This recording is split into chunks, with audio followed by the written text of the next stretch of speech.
ধূমপান ও মদ্যপান স্বাস্থ্যের পক্ষে ক্ষতিকারক। Smoking and drinking are injurious to health. Come in. কি তুমি এখন এখানে কি করছো? দেখো, আমার এখন শুতে যাওয়ার সময়। অনেক রাত হয়েছে। এখন এই সময় আমার বাড়িতে কেউ আসুক আমি সেটা পছন্দ করি না। তোমার যা বলার তাড়াতাড়ি বলো, না হলে এসো।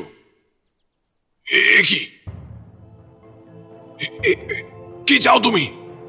কি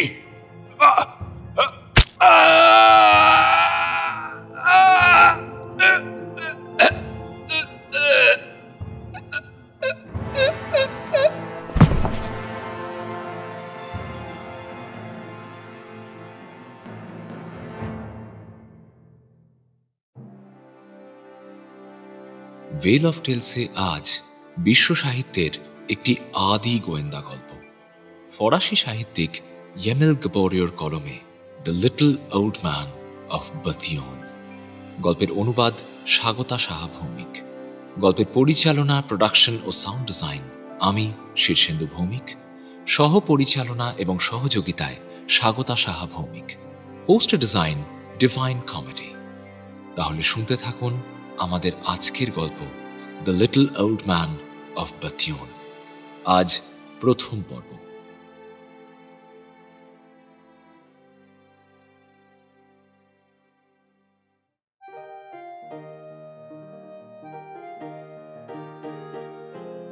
তখন আমি ডাক্তারির ছাত্র। উজ্জ্বল ভবিষ্যতের আশায় জোর কদমে পড়াশোনা করছি। ছোট্ট একটা এক কামরার ঘর নিয়ে বাসা বেঁধেছি রিউ মসিয়ে লে প্রিন্স এলাকায়।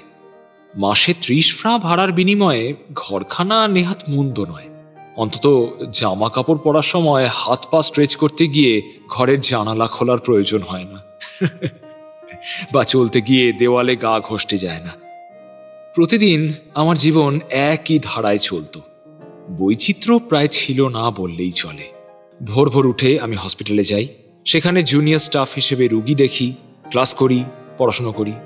বাড়ি ফিরতে ফিরতে বেশ রাত হয়ে যায় আমার। তার অবশ্য একটা বিশেষ কারণও আছে। প্রতি রাতে অন্তত একবার ক্যাফে লেখতে গিয়ে না বসলে আমার ঠিক শান্তি হয় না। দিনের বেশিরভাগ সময় অ্যাপার্টমেন্টের বাইরে কাটানোয় আমি আমার ফ্ল্যাটের অন্যান্য প্রতিবেশীদের প্রায় চিনি না বললেই চলে। এমনকি অনেকের মুখও কোনোদিন দেখিনি আমি। কেবল একজন ভদ্রলোককে আমি মাঝে মাঝে দেখতে পাই। মাঝারি উচ্চতা, পরিষ্কার করে দাড়ি গোঁফ কামানো, খুব সাধারণ সাদামাটা দেখতে একজন ভদ্রলোক। জানতে পারলাম ওর নাম নাকি মেসিও মিশিনে। ফ্ল্যাটের দারোয়ান এই ভদ্রলোককে দেখলেই দেখেছি একেবারে উঠে দাঁড়িয়ে টুপি খুলে খাতির করে। এত সম্মান সে আর কাউকে কোনোদিন দেখায় বলে তো মনে হয় না। তো এই বিশেষ মসিয়ে মিশিনেকে এত খাতির করার যে কি রহস্য তা আমি জানতাম না। মিশিনে আর আমি একই ফ্লোরে থাকতাম। বলা ভালো, ওর ঘরটা হচ্ছে আমার ঘরের ঠিক উল্টো দিকে। মাঝে মাঝে ওর সাথে আমাদের সিঁড়ির ল্যান্ডিংয়ে দেখা হতো। তখন কেবলমাত্র ভদ্রতা স্বরূপ একে অন্যকে অভিবাদন জানাতাম, কিন্তু আলাপ পরিচয় কোনোদিনই এর থেকে বেশি আর এগোয়নি। তো একদিন রাতে এই মসিও মিশিনে হঠাৎই আমার ঘরের দরজায় টোকা দিলেন। দরজা খুলে আমি তো অবাক। দরজা খোলা মাত্রই তিনি বললেন, আপনার কাছে একটা সিগারেট হবে? ঠিক এরকম ভাবেই আমারও একদিন সিগারেট ফুরিয়ে যাওয়ায় আমি গেলাম ওর কাছে চাইতে। উনিও হাসি মুখে বেশ কয়েকটা সিগারেট আমার হাতে গুঁজে দিলেন। একদিন সকালে আমি হসপিটাল যাওয়ার জন্য বেরিয়েছি। তখন উনিও কাজে বেরোচ্ছেন। আমাকে দেখতে পেয়ে আমার সাথেই হেঁটে একেবারে রাস্তার মোড় পর্যন্ত এলেন। বেশি কিছু কথাবার্তা হয়নি, ওই আবহাওয়া নিয়ে দু একটা কথাবার্তা আর কি। তারপর যে যার পথ ধরলাম। আর এভাবেই এই মেসিও মিশিনে আর আমার মধ্যে একটা যোগসূত্র তৈরি হলো। প্রতিবেশী সম্পর্কে আমার যে মাত্রাতিরিক্ত কৌতূহল আছে তা কিন্তু একেবারেই নয়।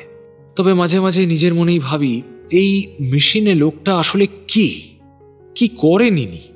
আমি এটুকু জানি যে ভদ্রলোক বিবাহিত। বিবাহিত মানুষদের জীবনে সাধারণত একটা রুটিন থাকে। সকালবেলায় উঠে অফিস যাবেন, আবার সন্ধ্যের মধ্যে বাড়ি ফিরে আসবেন। যদিও এই ভদ্রলোক ছিলেন একেবারেই অন্য রকম। আমি মাঝে মধ্যেই দেখতাম উনি অনেক রাত করে বাড়িতে ফিরছেন। কখনো কখনো আবার শুনতে পেতাম ভোরের আলো ফোটার আগেই দরজা খোলার শব্দ। অত সকালে উনি কোথায় বেরিয়ে যান এ সম্বন্ধে আমার কোনো ধারণা ছিল না। সবথেকে বড় কথা, এই ভদ্রলোক কয়েকদিন অন্তর অন্তরই সপ্তাহখানেকের জন্য কোথায় যেন উধাও হয়ে যেতেন।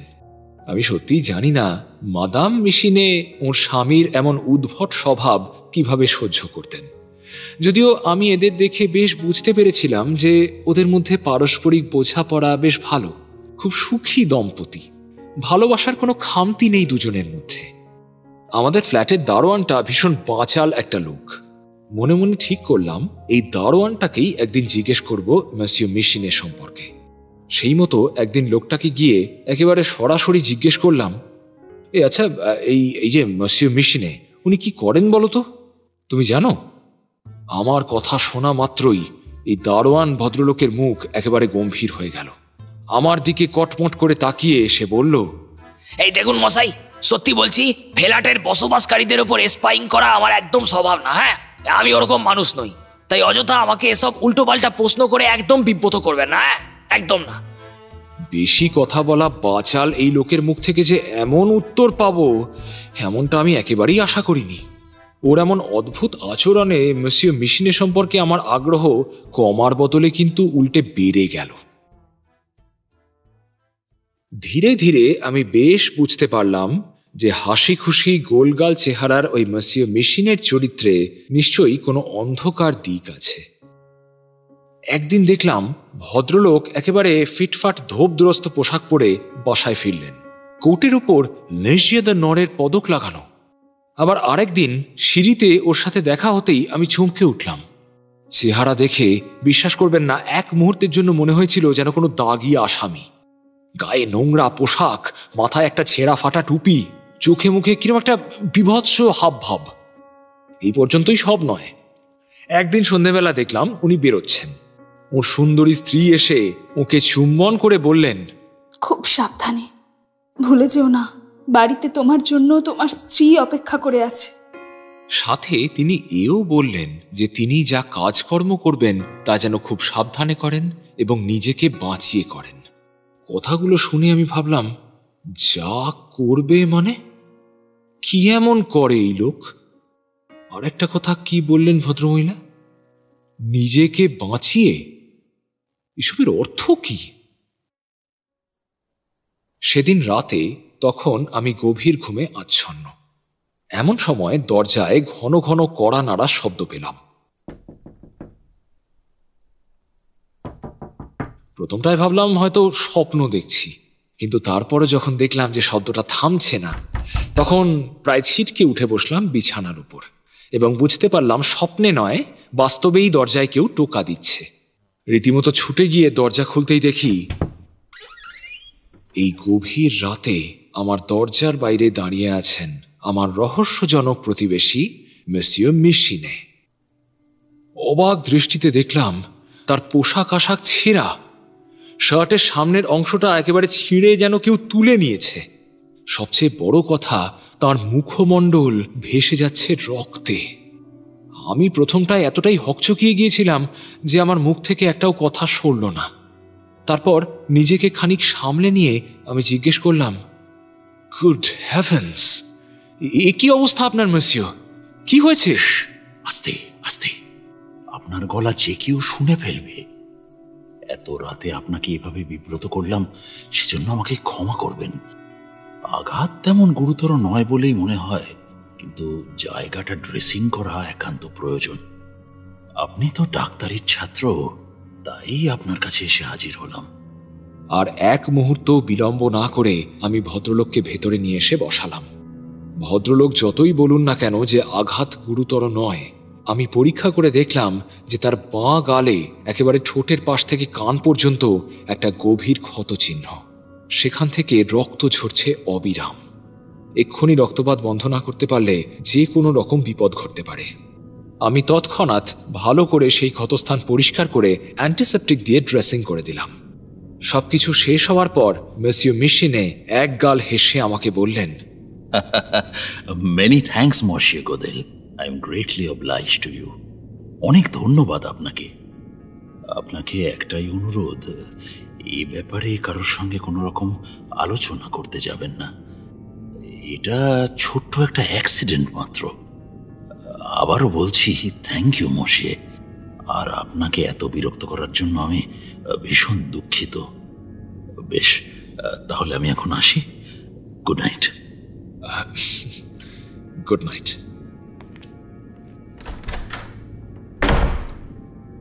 সত্যি গুড নাইট। এমন ঘটনা ঘটার পর কে যে শান্তিতে ঘুমোতে পারে কে জানে। মনের মধ্যে নানান চিন্তা আর ভাবনার স্রোত বইতে শুরু করলো। এই ভদ্রলোক সম্পর্কে আমার আগ্রহ জন্মেছিল ঠিকই, কিন্তু আজকে মনে হচ্ছে লোকটা নিশ্চয়ই কোনো খারাপ কাজের সঙ্গে যুক্ত। ডাকাত, গুন্ডা, বদমাইশ যা কিছুই হতে পারে, নাহলে ওরকম একটা ক্ষতচিহ্ন। আমাকে অবাক করে দিয়ে পরের দিন মেসিও মিশিনে আমাকে তার ঘরে ডেকে নিয়ে গেলেন। তারপর বারংবার আমাকে গত রাতের জন্য ধন্যবাদ জানালেন এবং সর্বশেষ আমাকে তাদের সঙ্গে ডিনারে নিমন্ত্রণ করলেন। মেশিনে এবং তার স্ত্রীর সঙ্গে ডিনারে বসে আমাদের আলাপ পরিচয় আরো বাড়ল, কিন্তু কোনো এক অজ্ঞাত কারণে ভদ্রলোক তার পেশা সম্পর্কে আমাকে কিছুই বললেন না। আমিও ভদ্রতার খাতিরে আগ বাড়িয়ে আর কিছু জিজ্ঞেস করলাম না। এরপর থেকে ক্যাফে লেহওয়েতে মাঝে মধ্যেই উনি আমার সঙ্গে যোগ দিতেন।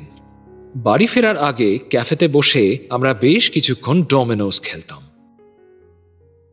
তখন জুলাই মাস, বিকেল 5টা-6টা নাগাদ আমরা দুজনেই ক্যাফেতে বসে ডমিনোস খেলতে মগ্ন ছিলাম। এমন সময় হঠাৎ একটা উৎকট সাজ পোশাক করা লোক এসে মেসিও মিশিনের কানে কানে কি যেন বলল। দেখলাম মেশিনের চোখ মুখ তৎক্ষণাৎ কেমন যেন সতর্ক আর সজাগ হয়ে উঠল। মেশিনে আর এক মুহূর্ত বিলম্ব না করে লাফ দিয়ে উঠে দাঁড়ালেন। তার মুখ গম্ভীর, উদ্বিগ্ন। শান্ত স্বরে তিনি লোকটিকে বললেন গিয়ে অপেক্ষা করতে, তিনি খুব দ্রুতই আসছেন। লোকটা যেমন ঝড়ের মতো এসেছিল ঠিক তেমনই আবার দ্রুত পায়ে ক্যাফে থেকে বেরিয়ে গেল। মেশিনে কিছুক্ষণ স্থির হয়ে দাঁড়িয়ে রইলেন, তারপর আমার দিকে হাত বাড়িয়ে বললেন, প্লিজ এক্সকিউজ মি মশিয়ে গোদেল, আমাকে এখনই যেতে হবে। আমাদের গেমটা আমরা আগামীকাল আবার কন্টিনিউ করব। আসলে জানেনই তো, ডিউটি সবার আগে, তার আগে কিচ্ছু নয়। আমি ওর মুখে ফুটে ওঠা উদ্বিগ্ন ভাব আর চাঞ্চল্য লক্ষ্য করে খানিক হতভম্ব হয়ে ওর দিকে চেয়ে রইলাম। আমার মনের অস্বস্তিটা হয়তো আমার মুখেও ফুটে উঠেছিল। সেটা খেয়াল করেই হয়তো ভদ্রলোক আবার বললেন, ওয়েল, কেন নয়, আপনিও আসুন না আমার সাথে, ইট মে বি ইন্টারেস্টিং, আসুন। কথাটা শোনা মাত্রই আমি এতটাই উৎফুল্ল হয়ে উঠলাম যে আর বাজে কথায় সময় নষ্ট না করে মাথায় টুপি চাপিয়ে মেশিনেকে অনুসরণ করলাম। তখন ভাবিনি যে এই ভদ্রলোককে অনুসরণ করা আমার জীবনে কি গভীর এক প্রভাব ফেলতে চলেছে। মনে মনে ভাবলাম, যাক, এবার এই লোকের রহস্য উদ্ঘাটন হবে। রাসিনের উপর দিয়ে প্রায় ছুটে চললাম আমি।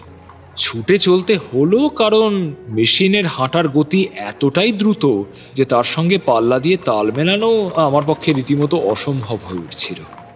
মেশিনের ব্যক্তিত্বে হাঁটা চলায় এমন কিছু আছে যা আশেপাশের লোকজনকে সহজেই অভিভূত করে ফেলতে পারে। খেয়াল করলাম অনেকেই পথ থেকে সরে গিয়ে তাকে যাওয়ার জন্য রাস্তা করে দিচ্ছেন। রাস্তার মোড়টা ঘুরতেই দেখলাম সেখানে একটা খালি টাঙা দাঁড়িয়ে আছে। তিনি সেটাকে ডেকে বললেন যত দ্রুত সম্ভব আমাদের 39 রিউ দে ল্যাক্লুজ বাতিয়ল এলাকায় নিয়ে যেতে। কথাটা বলেই ভদ্রলোক লাফ দিয়ে গাড়িতে উঠে বসলেন। আমিও তড়িঘড়ি ওর পাশে চেপে বসলাম। আমরা রীতিমতো উড়ে চললাম আমাদের গন্তব্যের দিকে। মনের উত্তেজনা চেপে রাখতে না পেরে আমি জিজ্ঞেস করলাম, আচ্ছা, আমরা তবে বাতিয়লে যাচ্ছি? ভদ্রলোক আমার কথার কোনো জবাব দিলেন না, স্থির হয়ে বসে রইলেন। ওর মুখের দিকে ভালো করে তাকাতেই বুঝলাম ওর চোখে মুখে কেমন যেন একটা মগ্নতার ছাপ, কপালে ভ্রুকুটি। আমি আর দ্বিতীয় কোনো প্রশ্ন করতে সাহস পেলাম না। এবার তিনি পকেট থেকে নস্যির কৌটো বার করে কয়েকটি নস্যি টানলেন। পরেই জানতে পেরেছিলাম যে তিনি যে সবসময় নস্যি টানেন তা কিন্তু নয়, বরং বেশ অনেক সময় তিনি নস্যি টানার অভিনয় করেন মাত্র। নস্যি টানার ভান করে অনেক সময় তিনি লোকের নজর এড়াতে পারেন।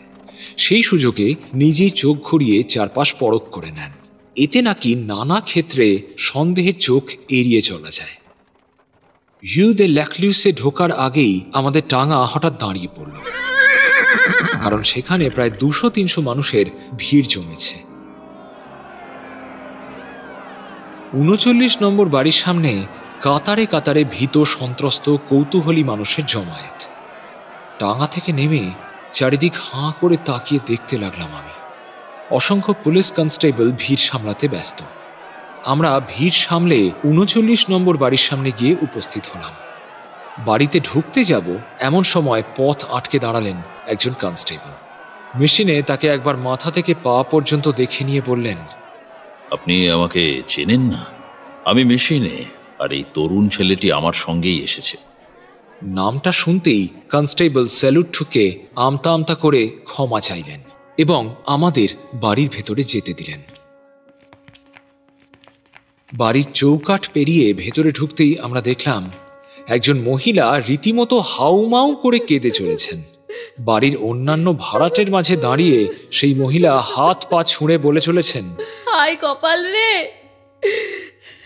কি হয়ে গেল রে।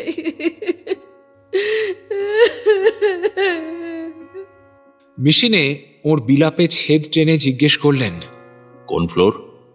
4 তলা স্যার, 4 তলায় উঠে ডান হাতের ফ্ল্যাটটা স্যার। আমরা আর এক মুহূর্ত সেখানে না দাঁড়িয়ে সিঁড়ির দিকে পা বাড়ালাম। মেসিও মেশিনে এক একবারে 4টে করে সিঁড়ি লাফিয়ে উপরে উঠে যাচ্ছেন।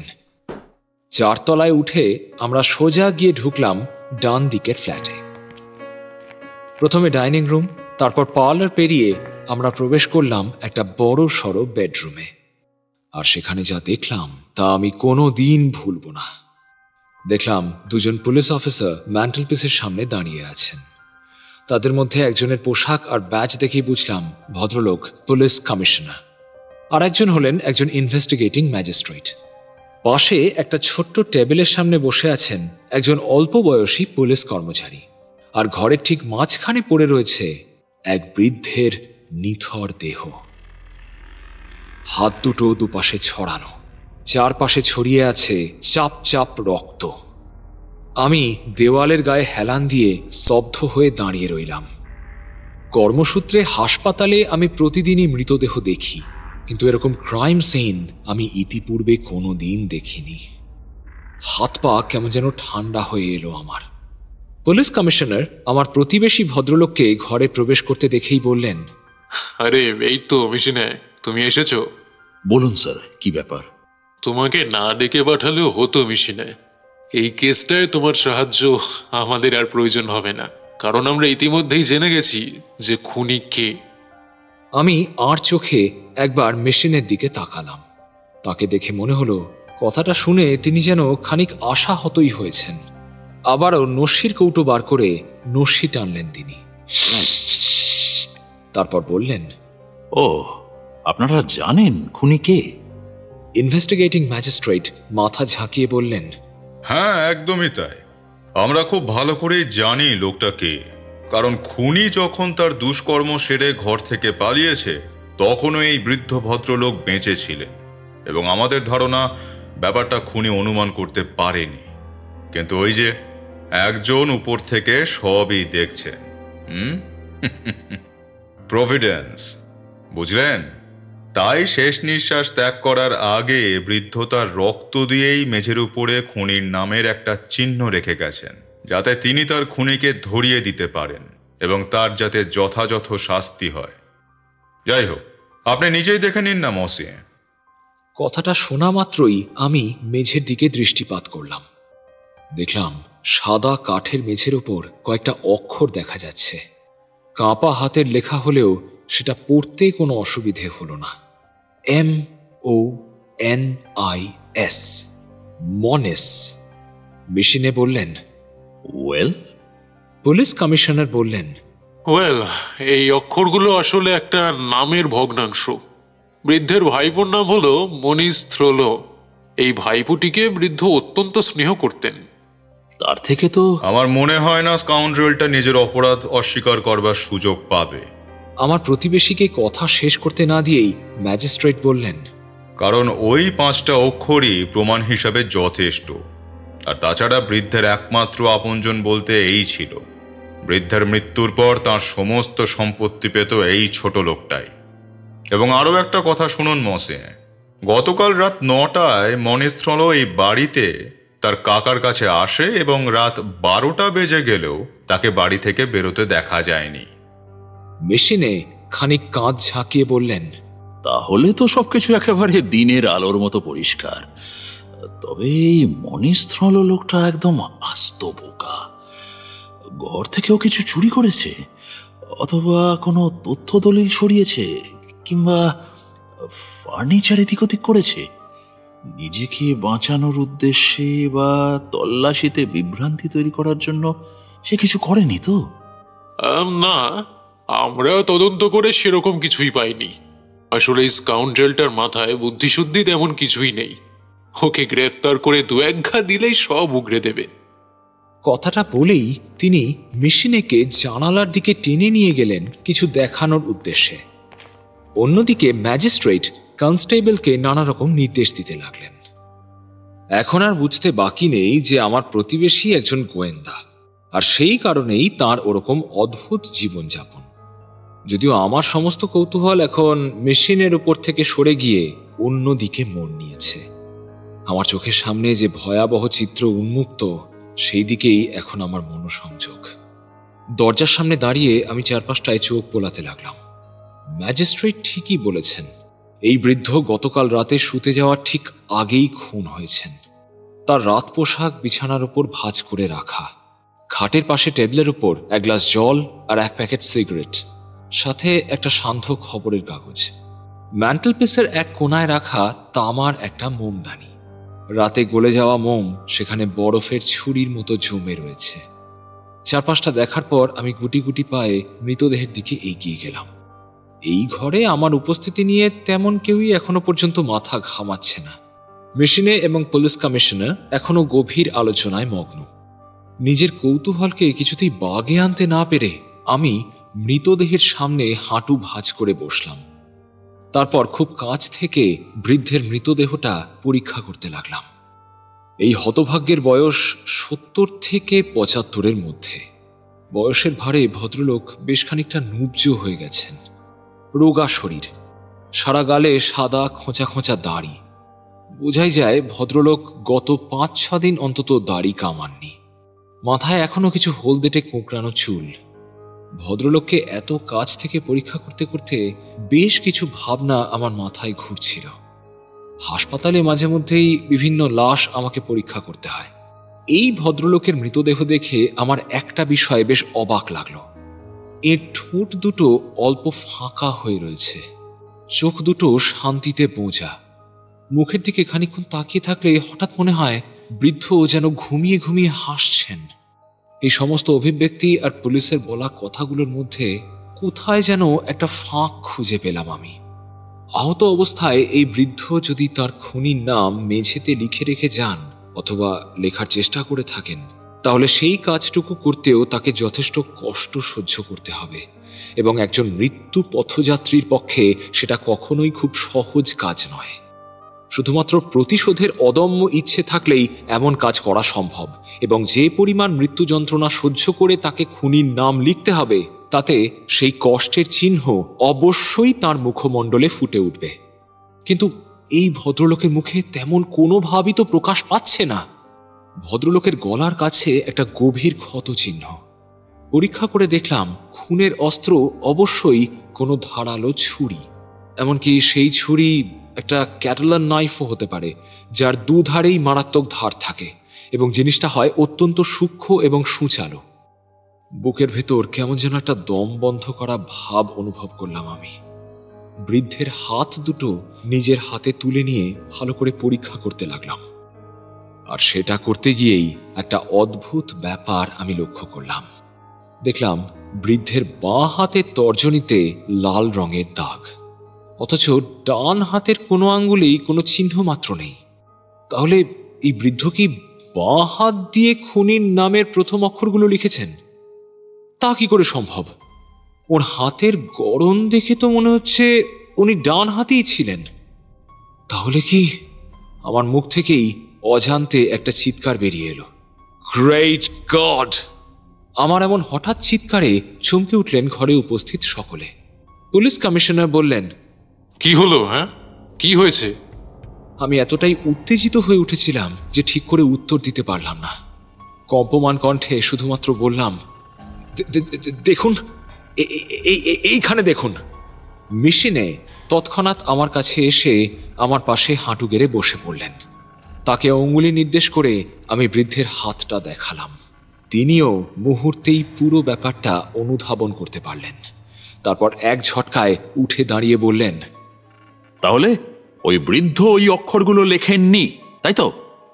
ম্যাজিস্ট্রেট এবং কমিশনার খানিকক্ষণ হাঁ মুখ করে চেয়ে রইলেন তার দিকে।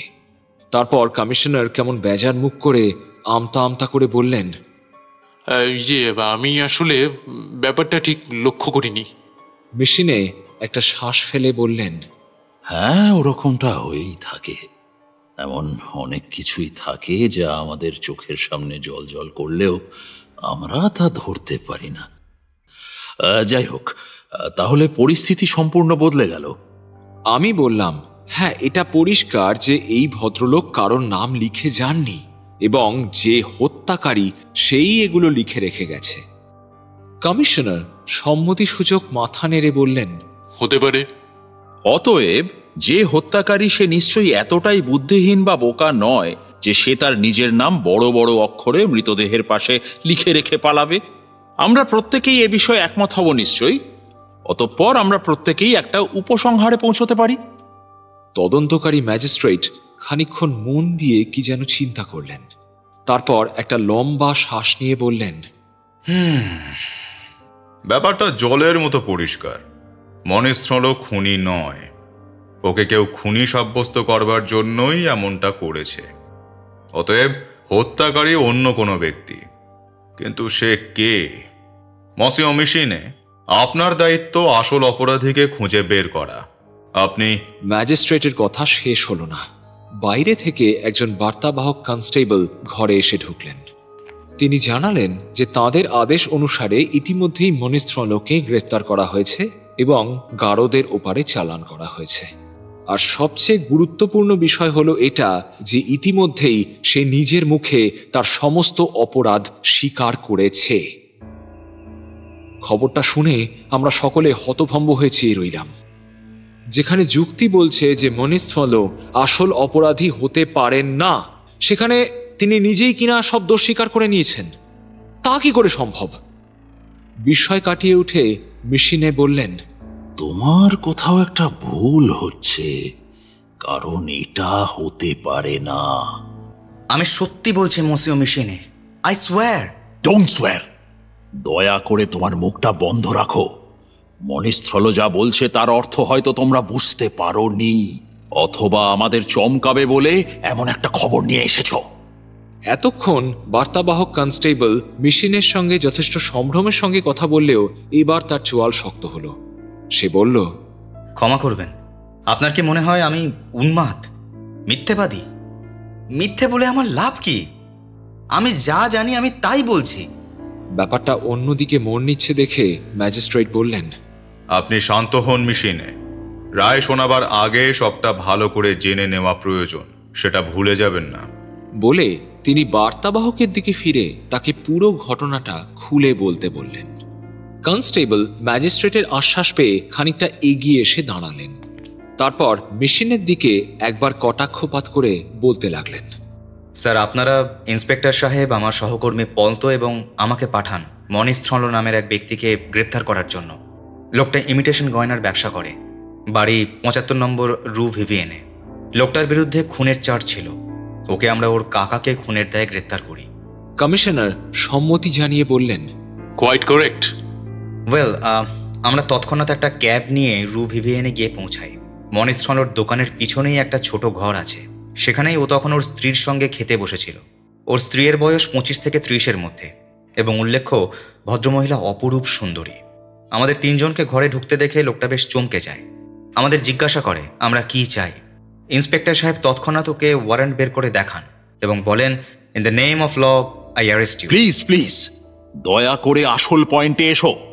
কনস্টেবল মেশিনের কথায় কোনো পাত্তা না দিয়ে নিজের মতোই পুঙ্খানুপুঙ্খ সমস্ত বিবরণ দিতে লাগলেন। তিনি যা বললেন তার সারাংশ করলে এই দাঁড়ায় যে মনিস্থল প্রথমে হকচকিয়ে যায়, যেন সে কিছুই বুঝতে পারছে না। পুলিশ ইন্সপেক্টর তাকে গ্রেফতারের কারণ জানালে সে আরও কিছুক্ষণ হতভম্ব মুখে দাঁড়িয়েছিল।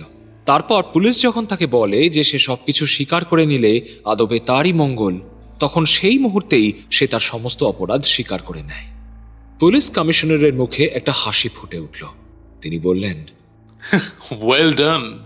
প্রশংসা পেয়ে কনস্টেবলের মুখও উদ্ভাসিত হয়ে উঠল। তিনি জানালেন যে গ্রেফতার কাণ্ডে বাদ সেধেছে একজন। তিনি হলেন মনিস্থল স্ত্রী।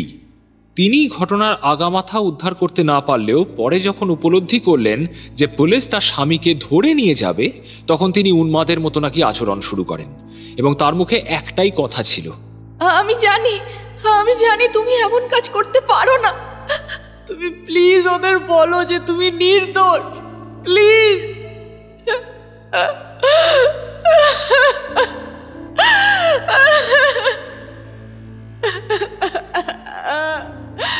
ভদ্রমহিলার করুণ অবস্থা দেখে জাঁদরেল পুলিশ অফিসাররাও নাকি সাময়িকভাবে দুর্বল হয়ে পড়েছিলেন। কিন্তু এমন সময় সকলকে অবাক করে দিয়ে মনিস্থল তার অমন সুন্দরী স্ত্রীকে রীতিমতো ধাক্কা মেরে সামনে থেকে সরিয়ে দেন। এরপরও তাকে দমিয়ে রাখা যাচ্ছিল না, কিন্তু শেষমেশ যখন তার স্বামীকে গাড়িতে তোলা হয় তখন তিনি সম্পূর্ণ জ্ঞান হারান। এছাড়া অপরাধীর পোষা কুকুরটাও পারলে সকলকে ছিঁড়ে খেয়ে ফেলতো আর কি। তাকে সামলাতে গিয়েও নাকি পুলিশকে রীতিমতো নাকানি চোবানি খেতে হয়েছে। বিস্তারিত কাহিনী শোনার পর পুলিশ কমিশনার স্বস্তির নিঃশ্বাস ফেলে বললেন, সবকিছু সংক্ষেপে গুছিয়ে বলেছো তুমি। All that is very precise indeed. Magistrate বাঁকা হেসে বললেন, মনিস্থলই যে খুনি, এতে তো আর কোনো সন্দেহই নেই। আমি সবটা শুনে যার পর নাই অবাক হলাম। মন থেকে কিছুতেই মানতে পারছি না যে মনিস্থল খুন করতে পারেন। আমি আমার মনের কথাটা আরেকটু হলেই বলতে যাচ্ছিলাম, কিন্তু মেশিনে আমাকে থামিয়ে দিয়ে বললেন, আমরা যদি বিশ্বাস করে নিই যে মনিস্থলই খুনি, তাহলে আমাদের এটাও মেনে নিতে হবে যে সে নিজেই তার নামের প্রথম অক্ষরগুলো মৃতদেহের পাশে লিখে রেখে গেছে, আর এই ব্যাপারটা বিশ্বাস করা অত্যন্ত কঠিন। মেশিনের কথাটা শুনে ম্যাজিস্ট্রেট খানিক অস্বস্তিতে পড়লেন। বললেন, আমি এখন আসি। আসামির সাথে একবার সরাসরি কথা বলা প্রয়োজন। কমিশনার সাহেব, আপনি ডাক্তার আসা পর্যন্ত অপেক্ষা করুন এখানে। বডি পোস্টমর্টমে পাঠাতে হবে। বাকি ফর্মালিটিসও সামলে নিন। আমি এখন আসি। সকলেই ঘর থেকে প্রস্থান করলেন। রইলেন শুধু কমিশনার। দেখলাম তিনি গজগজ করছেন। সারাক্ষণ খালি বসিয়ে রেখে দিয়েছে। খিদে পেয়েছে কখন থেকে, খালি ডিউটি আর ডিউটি। কখন যে একটু খেতে পাবো কে জানে। বুঝলাম তার নিশ্চয়ই ভীষণ খিদে পেয়েছে। কখন ডিউটি থেকে ছাড়া পাবেন এই ভেবেই তার অসন্তোষ। মেশিনে আর আমি মুখোমুখি দাঁড়িয়েছিলাম। তিনি নিচু গলায় বললেন, তাহলে কি বৃদ্ধ নিজেই ওই অক্ষরগুলো লিখেছেন? কিন্তু বাঁ হাত দিয়ে, যেখানে ভদ্রলোক, আর তার থেকেও বড় কথা, ওর মৃত্যু তৎক্ষণাৎ ঘটেছে। The poor fellow must have died instantaneously. তুমি কি এই ব্যাপারে নিশ্চিত? ওয়েল, ওনার ক্ষত পরীক্ষা করে অন্তত আমার তো তাই মনে হলো। আমি অন্তত 100% নিশ্চিত। আই উড সোয়ার টু ইট। তবে ডাক্তার এসে বলতে পারবেন আমি ঠিক বলছি না ভুল, কারণ আমি তো এখনো ডাক্তার হইনি। আমি একজন ডাক্তারি ছাত্র মাত্র। মেশিনে আবারও পকেট থেকে নস্যির কৌটো বার করে কয়েকটি নস্যি টানলেন। তারপর বললেন, আমাদের প্রথম থেকেই শুরু করতে হবে। চলো, প্রথমেই আমরা বাড়ির মালকিনকে দিয়ে শুরু করি। ওকে কতগুলো প্রশ্ন করা একান্ত প্রয়োজন। এসো। বলেই তিনি ফ্ল্যাটের বাইরে বেরিয়ে এলেন এবং সিঁড়ির ল্যান্ডিংয়ে গিয়ে দাঁড়ালেন। তারপর ঝুঁকে পড়ে নিচের তলায় বসে থাকা মালকিনকে ডাক দিলেন। মাদাম, মাদাম, প্লিজ একবার উপরে আসুন না। বাড়িওয়ালি ভদ্রমহিলা উপরে আসতে যেটুকু সময় নিলেন, সেই সময়ের মধ্যে মেশিনে ঘটনাস্থলটা ভালো করে আরো একবার পরীক্ষা করলেন। দরজার কি হাউল থেকে শুরু করে মেঝে পর্যন্ত সমস্ত কিছু। আমি ঘরের মধ্যে একটা সবুজ রঙের কর্ক খুঁজে পেলাম। কর্কটার মধ্যে একটা অদ্ভুত রকমের গর্ত। জিনিসটা আমি মেশিনেকে দেখানো মাত্রই তিনি বললেন, এতে করেই খুনি তার অস্ত্রটি নিয়ে এসেছিল। এরকম একটা কর্কের মধ্যে করে নিয়ে আসার একটাই কারণ, যাতে পকেটের মধ্যে ছুরিটা তাকে আঘাত করতে না পারে। এবং এর থেকে আমরা আরো একটা ব্যাপারে নিশ্চিত হতে পারি, যে ছুরিটা খোলা ছুরি, অর্থাৎ যেসব ছুরি ভাঁজ করা যায় এটা তেমনটা নয়। এমন সময় সিঁড়ির দিক থেকে আমরা একটা ভারী পায়ের শব্দ শুনতে পেলাম। দরজার দিকে ঘুরে দেখলাম মালকিন ভদ্রমহিলা হাঁফাতে হাঁফাতে ঘরে এসে প্রবেশ করলেন। এতখানি সিঁড়ি ভেঙে তার মুখ চোখ একেবারে রক্তবর্ণ হয়ে আছে। তিনি বললেন, কি ব্যাপার স্যার, আপনারা আবার কি? আপনি আগে বসুন। কিন্তু স্যার, আমার নিচে কাজ আছে স্যার। কাজ কিছুক্ষণ পরে করবেন, আপনি আগে বসুন। মেশিনের ব্যক্তিত্ব আর গাম্ভীর্যপূর্ণ কণ্ঠে এমন একটা কিছু ছিল যা এই ভদ্রমহিলা উপেক্ষা করতে পারলেন না। তিনি চেয়ারে বসে পড়লেন। মেশিনে বললেন, আমি কয়েকটা ইনফরমেশন আপনার থেকে চাই। আশা করি আমার প্রশ্নগুলোর যথাযথ উত্তর আপনি দেবেন। এই বৃদ্ধ ভদ্রলোক অর্থাৎ মসিয়ে পিগোরো কতদিন ধরে এই বাড়িতে ছিলেন? স্যার, উনি বহু বছর ধরে এই বাড়িতেই ছিলেন। তা 8-9 বছর তো হবেই স্যার। তার আগে কোথায় থাকতেন উনি আপনি জানেন? হ্যাঁ স্যার, উনি আগে হেয়ার ড্রেসারের কাজ করতেন। ওনার সেলুন ছিল রু দে রিজলিওতে। সেখান থেকে তার ভালোই অর্থ উপার্জন হতো স্যার। অতএব ভদ্রলোক বেশ ধনী ছিলেন, তাই তো? সেরকমই তো শুনেছি স্যার। আচ্ছা, এই ভদ্রলোক ঠিক কেমন মানুষ ছিলেন? মানে ওনার চরিত্র কেমন ছিল, আচার ব্যবহার ইত্যাদি? বাড়িওয়ালির মুখ থমথমে হয়ে উঠল। লক্ষ্য করলাম তিনি কান্না চেপে রাখার চেষ্টা করছেন। নিজেকে যথাসম্ভব শক্ত করে তিনি বললেন, he was the best man in the world sir. উনি খুব ভালো মানুষ ছিলেন। হয়তো কিছু কিছু ব্যাপারে একটু একগুঁয়ে ছিলেন, কিন্তু দাম্ভিক ছিলেন না। মানুষটা হাসাতেও পারতেন। ঘন্টার পর ঘন্টা ওনার সাথে গল্প চালু করলেও এক মুহূর্তের জন্য একঘেয়ে লাগতো না স্যার। বলতেন উনি নাকি প্যারিসের সবচেয়ে সুন্দরী মহিলাদের হেয়ার ড্রেসিং করেছেন। আমি অনেক সময় ওনার ঘরের কাজও করে দিতাম। কাজকর্ম নিয়ে কোনোদিন কোনো খারাপ কথা আমাকে বলেননি। উনি সারাদিন কি করতেন? প্রতিদিন আমার কাজ ছিল বেলা 12টার সময় ওনাকে 1 কাপ হট চকলেট আর একটা রোল দিয়ে যাওয়া। এটাই ওর ব্রেকফাস্ট ছিল। ব্রেকফাস্টের পর 1 গ্লাস জল প্রায় 1 ঢোকে শেষ করতেন।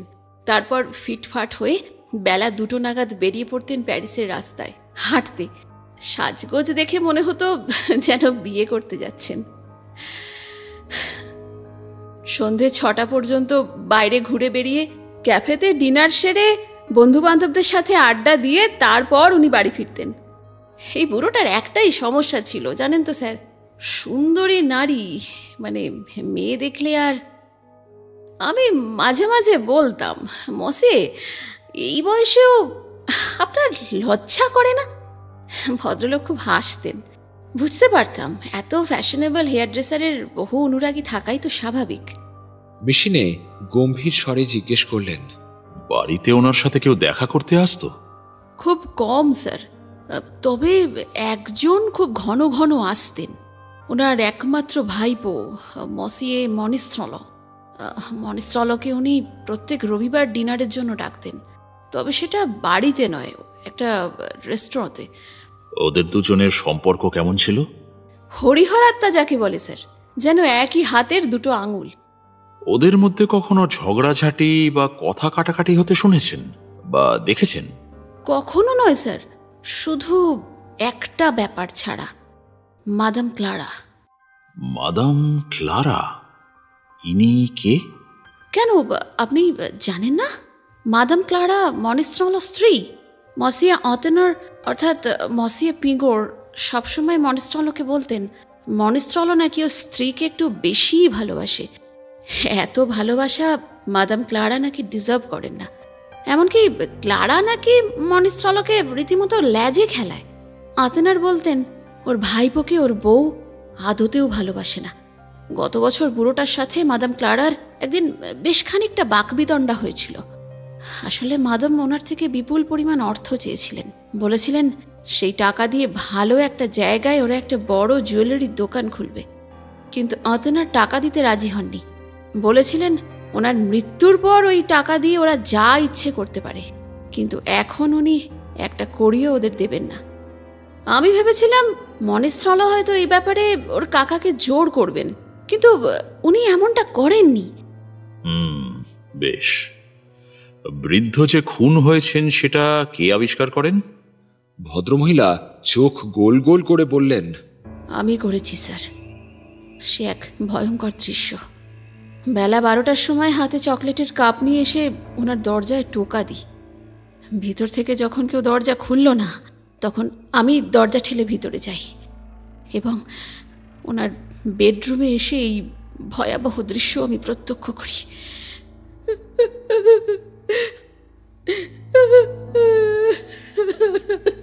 কথাগুলো বলতে বলতে ভদ্রমহিলা কেঁদেই ফেললেন।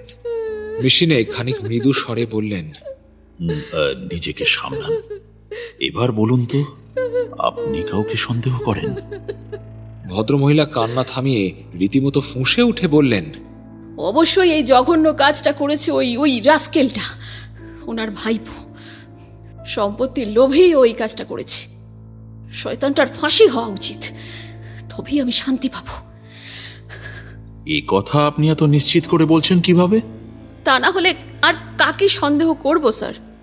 গতকাল বিকালে মনিস্ট্রলো ওর কাকার সঙ্গে দেখা করতে এসেছিল। মেন গেট বন্ধ না করে আমি কখনো শুতে যাই না। তাই সেই সন্ধ্যা থেকে রাত 12টা পর্যন্ত আমি ওই গেটের সামনেই চেয়ারে বসেছিলাম। আমি এবারের একাধারে মালকিন, আবার অন্যদিকে দারোয়ানও বটে। কে আসছে কে যাচ্ছে সব খেয়াল রাখতে হয় আমাকে।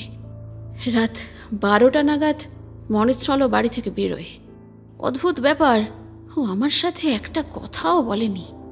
অন্য সময় অন্তত আমাকে গুড ডে, গুড বাই, শুভরাত্রি ইত্যাদি উইশ করে, কিন্তু গতকাল ও বেরোলো আর আজ সকালেই আমি এই দৃশ্যের সম্মুখীন হলাম। কথাগুলো শুনে আমার দম বন্ধ হয়ে এলো। মেশিনে কিন্তু শান্ত। তিনি বললেন, আপনি নিশ্চিত যে ওই ব্যক্তি মনিস্ট্রলোই ছিল? অবশ্যই আমি নিশ্চিত স্যার। তার মানে আপনি ওকে দেখেছিলেন এবং চিনতে পেরেছিলেন, তাই তো? ব্যাপারটা হলো আমি মুখ দেখিনি। ও খুব তাড়াতাড়ি বেরিয়ে গেছিল, যেন নিজেকে লুকোতে চাইছে। স্কাউন্ড্রেল। আর সত্যি বলতে কি, এই বাড়ির সিঁড়িগুলোতেও তেমন ভালো আলো নেই। কথাটা শুনেই আমি ছিটকে উঠে দাঁড়ালাম। বললাম, তাহলে তাহলে আপনার সাহস কি করে হলো এটা বলার যে আপনি মেসিও মনিস্ট্রলোকে চিনতে পেরেছেন? ভদ্রমহিলা আমার দিকে তাকিয়ে আমার মাথা থেকে পা পর্যন্ত একবার দেখে নিয়ে বাঁকা হাসি হেসে বললেন, আমি যদি ওর মুখটা নাও দেখে থাকি, আমি ওর পোষা কুকুরটাকে অবশ্যই দেখেছি, যেটা নাকি ওর সাথেই ছিল। কুকুরটা আমাকে চেনে, আমিও ওকে বেশ ভালোই বাসি। বেটা ল্যাজ নাড়তে নাড়তে আমার ঘরে এসে ঢুকেছিল। আমি ওকে একটা পাঁঠার মাংসের হাড় দিয়েছিলাম, আর ঠিক তখনই বাইরে থেকে ওর মালিক ওকে হুইসেল দিয়ে ডাকলো। আমি মেশিনের দিকে চাইলাম, দেখলাম তার মুখে কোনো ভাবান্তর নেই। তিনি জিজ্ঞেস করলেন, মনিস্ট্রলোর কুকুরটা কি জাতের কুকুর? একটা ওয়াচডগ স্যার, কালো রঙের। মসিয়া মনিস্ট্রলো ওকে প্লুটো বলে ডাকেন। ও এমনিতে অচেনা লোকজনের সাথে ভীষণই হিংস্র আচরণ করে, কিন্তু আমাকে যেহেতু চেনে তাই আমার সাথে কখনো ওরকম করে না। ওর মালিকের সাথে প্রায়শই এই বাড়িতে আসতো। ভদ্রমহিলার বয়ান শেষ হতেই মেশিনে চেয়ার ছেড়ে উঠে পড়লেন। বললেন, অনেক ধন্যবাদ আপনাকে, আপনি এখন আসতে পারেন। ভদ্রমহিলা প্রস্থান করার পর মেশিনে আমার দিকে ফিরে বললেন, কেসটা অত্যন্ত জটিল হে বন্ধু। এখন তো মনে হচ্ছে মনিস্থল খুনি হলেও হতে পারে, তবে মেঝেতে ওই অক্ষরগুলো। মেশিনের কথা শেষ হওয়ার আগেই ঘরে এসে প্রবেশ করলেন দুজন ডাক্তার। তারা বেশ কিছুক্ষণ ধরে মৃতদেহকে প্রাথমিকভাবে পরীক্ষা করলেন। আমি তখন মনে মনে ভাবছি যে লাশ পরীক্ষা করে আমি যা বুঝেছি তা আদৌ ঠিক কিনা। আমাকে অবাক করে দিয়ে দুজন ডাক্তারই জানালেন যে বৃদ্ধের মৃত্যু ঘটেছে তৎক্ষণাৎ, ইনস্ট্যান্টেনিয়াস ডেথ। আমি মনে মনে হাসলাম। যাক, ডাক্তারি পড়াটা একেবারে বিফলে যাচ্ছে না তাহলে। ডাক্তাররা আরও জানালেন যে মেঝেতে ওই মনিস লেখার মতো সময় বা সুযোগ কোনোটাই বৃদ্ধ পাননি। ছুরির আঘাতে তার মৃত্যু ঘটতে এক মুহূর্তও সময় লাগেনি। লক্ষ্য করলাম মেশিনে বিড়বিড় করে বললেন, নট মনিস্থল, নট মনিস্থল, I would take my oath to that. এবার তিনি আমার দিকে ফিরে বললেন, মশিয়ে গোদেল, চলো আমার সাথে। একবার পুলিশের বড়বাবুর সাথে দেখা করা একান্ত জরুরি, কারণ তারপরেই আমরা মনিস্থলের সাথে একবার সরাসরি কথা বলবো। চলো। মনের ভেতর এত চিন্তার দাপাদাপি যে আমার আর মেশিনের রাতের খাওয়ার কথা মাথাতেও আসেনি। ক্ষুধা তৃষ্ণার অনুভূতিই যেন কোথায় উবে গিয়েছিল। টাঙায় চেপে আমরা ছুটে চললাম কারাগারের অভিমুখে। মেশিনে আমার সাথে এই মুহূর্তে কোনো বাক্যালাপ করছেন না, কেবল নিজের মনে এই মাঝে মাঝে বলে উঠছেন, I must find out the truth. I must. I will. শহর জুড়ে অন্ধকার নেমেছে। বহু দোকানপাটও ইতিমধ্যেই ঝাঁপ বন্ধ করে দিয়েছে। গ্যাস ল্যাম্পের আলোয় আজ যেন চীনা শহরটাকে খানিক অন্যরকম দেখাচ্ছে। রিউ দে জেরুজালেম এলাকায় এসে আমরা টাঙা থেকে নেমে পড়লাম। এতক্ষণে আমি মুখ খুললাম, বললাম, মসিও, আপনাকে ওরা মনিস্থলের সাথে দেখা করতে দেবে? আলো আঁধারির মাঝেও দেখলাম মেশিনে মৃদু হাসলেন, বললেন, অবশ্যই দেবে। ওরাই তো আমাকে এই কাজের দায়িত্ব দিয়েছে, সত্যি খোঁজার দায়িত্ব। ইনভেস্টিগেশনের স্বার্থে আমাকে জেলবন্দি মনিস্থলের সাথে কথা বলতেই হবে গোদেল। বলে তিনি একটা বিশাল আর্চের মতো এন্ট্রান্সের দিকে ঘুরলেন। জেলের সেই অন্ধকার এন্ট্রান্স দেখে আমার বুকের ভেতরটা কেমন যেন দুরু দুরু করে উঠল। মেশিনে আমাকে তাড়া দিলেন, বললেন, এসো গোদেল, আমাদের হাতে সময় খুব কম। আমি মেশিনেকে অনুসরণ করলাম ক্রিমিনাল সার্ভিসের হেডকোয়ার্টারের দিকে। দেখলাম আমার প্রতিবেশী এই ভদ্রলোককে যেন এখন আরও সাহসী এবং আরও বেশি ব্যক্তিত্বপূর্ণ দেখাচ্ছে। চারপাশের গাঢ় ধূসর রঙা পাথরের দেওয়ালগুলোর দিকে তাকিয়ে মনে হলো প্যারিসের সমস্ত গুপ্ত কথা যেন এই দেওয়ালেই লেখা আছে। এই স্যাঁতস্যাঁতে পাথরগুলো যেন কথা বলতে পারে, ওদেরও যেন কিছু বলার আছে। আরও খানিকটা এগোনোর পর একটা উঁচু লোহার গেটের সামনে এসে আমরা দাঁড়ালাম। মেশিনে গার্ডের সাথে কথা বলতেই গার্ড আমাদের ভেতরে যাওয়ার অনুমতি দিলেন। ভিতরে গিয়ে আমরা একটা সরু আর খাড়াই সিঁড়ি ভেঙে উপরে উঠলাম। দেখলাম সরু প্যাসেজের দুপাশে খুপড়ি খুপড়ি ঘর। সেখানেই একজন অফিসারের সাথে মেশিনের সাক্ষাৎ হলো। এই ভদ্রলোক বেশ হাসি খুশি, লম্বা মোটাসোটা চেহারার একজন লোক। তবে মেশিনেকে এখানে দেখে তিনি খুব একটা খুশি হলেন কিনা তা ঠিক বোঝা গেল না। মনে হলো মেশিনেকে দেখলে এরা নিজেদের অকর্মণ্যতাকে ঠিক ঢেকে রাখতে পারেন না। তিনি ফ্যাচ করে হেসে জিজ্ঞেস করলেন, বাতিওলের কেসটার ব্যাপারে এসেছেন তো স্যার? তা খুনির সাথে দেখা করতে এসেছেন নিশ্চয়ই? হ্যাঁ, ঠিক বলেছেন। নতুন কিছু জানার মতো আছে? নো, অন্তত আমি তো কিছু জানি না। ইনভেস্টিগেটিং ম্যাজিস্ট্রেট এখনো এখানে আছেন? হ্যাঁ, উনি তো এতক্ষণ এখানেই ছিলেন, তবে এই মিনিট খানেক আগে বেরিয়ে গেলেন তো। উনি আপনাকে এই কেসটা নিয়ে কিছু বলেননি? ওয়েল, উনি বন্দির সাথে মিনিট দুয়েকের বেশি কথা বলেননি। দেখলাম উনি যখন সেল থেকে বেরোলেন তখন ওনার চোখ মুখ বেশ উদ্ভাসিত। শুনলাম পাশের একজন অফিসারকে তিনি বলছেন, যাক বাবা, এই কেসটা সেটেলড হয়ে গেল। রাস্কেলটার তো নিজের দোষ অস্বীকার করার কোনো মানসিকতাই নেই। ভালোই হলো। কথাটা শুনে আমি মনে মনে ভাবলাম, এই লোক আত্মরক্ষা করতেও জানে না। মেশিনে জিজ্ঞেস করলেন, তো বন্দি এখন কি করছে? ও আর কি করবে, হাহুতাশ করছে, ভেউ ভেউ করে কান্নাকাটি করছে, যেন কচি খোকা। শালা খুন করার সময় মনে থাকে না শুয়োরের যাই হোক, আমি ব্যাটার ওপর খুব নজর রাখছি স্যার, যাতে কোনোভাবেই আত্মহত্যা না করতে পারে। ওর কান্নাকাটির কারণটা এটা অবশ্য আমি বুঝতে পেরেছি, নিজের অদূর ভবিষ্যৎ দেখে কাঁদছে, বুঝলেন না? ভদ্রলোককে কথা শেষ করতে না দিয়েই মেশিনে বললেন, চলুন ওর সাথে একবার দেখা করে আসি। আমরা প্রায় নিঃশব্দে অন্ধকার প্যাসেজের দিকে পা বাড়ালাম। এত লম্বা প্যাসেজে কেবল একটা মাত্র গ্যাস বার্নার চলছে। একটা নিচু সেলের সামনে এসে দাঁড়ালাম আমরা। ভেতর থেকে একটা চাপা কান্নার শব্দ ভেসে আসছে বাইরে। মেশিনে ভদ্রলোককে দরজা খুলতে বললেন। Open the door.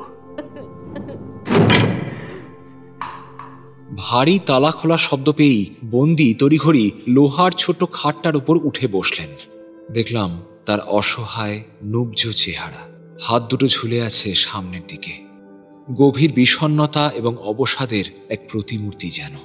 আমরা তিনজন ভেতরে ঢুকতেই তিনি একবার ফ্যালফ্যাল করে আমাদের দিকে চাইলেন, তারপর আবারও নত মস্তকে বসে রইলেন।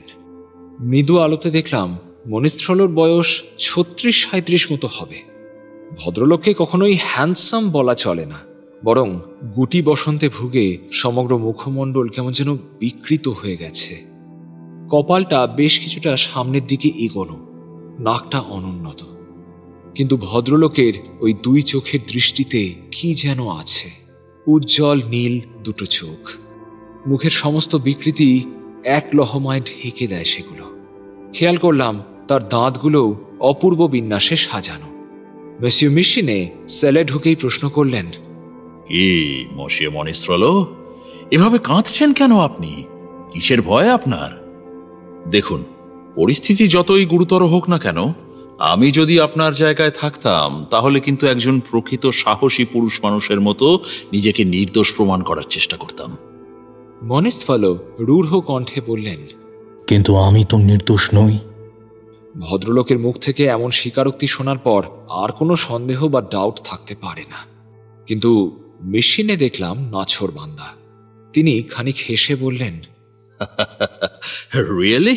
সত্যি আপনি এ কাজ করেছেন? মনিস্থলো হঠাৎ কেমন যেন রেগে উঠলেন। এক ঝটকায় খাট ছেড়ে উঠে দাঁড়ালেন। তার চোখ রক্তবর্ণ। কেমন যেন এক উন্মাদগ্রস্ত অবস্থায় তিনি বললেন, হ্যাঁ হ্যাঁ, আমি করেছি ওই কাজ, আমি করেছি। আর কতবার একই কথা আপনাদের বলতে হবে বলুন তো? এই তো কিছুক্ষণ আগেই মহামান্য এসেছিলেন এখানে, আমি তার কাছে সব স্বীকার করেছি, এমনকি স্বীকারোক্তি পত্রতে সই পর্যন্ত করেছি। এরপরও আপনারা আমার থেকে কি চান? কি চান? ভাববেন না আমি ভয় পাচ্ছি।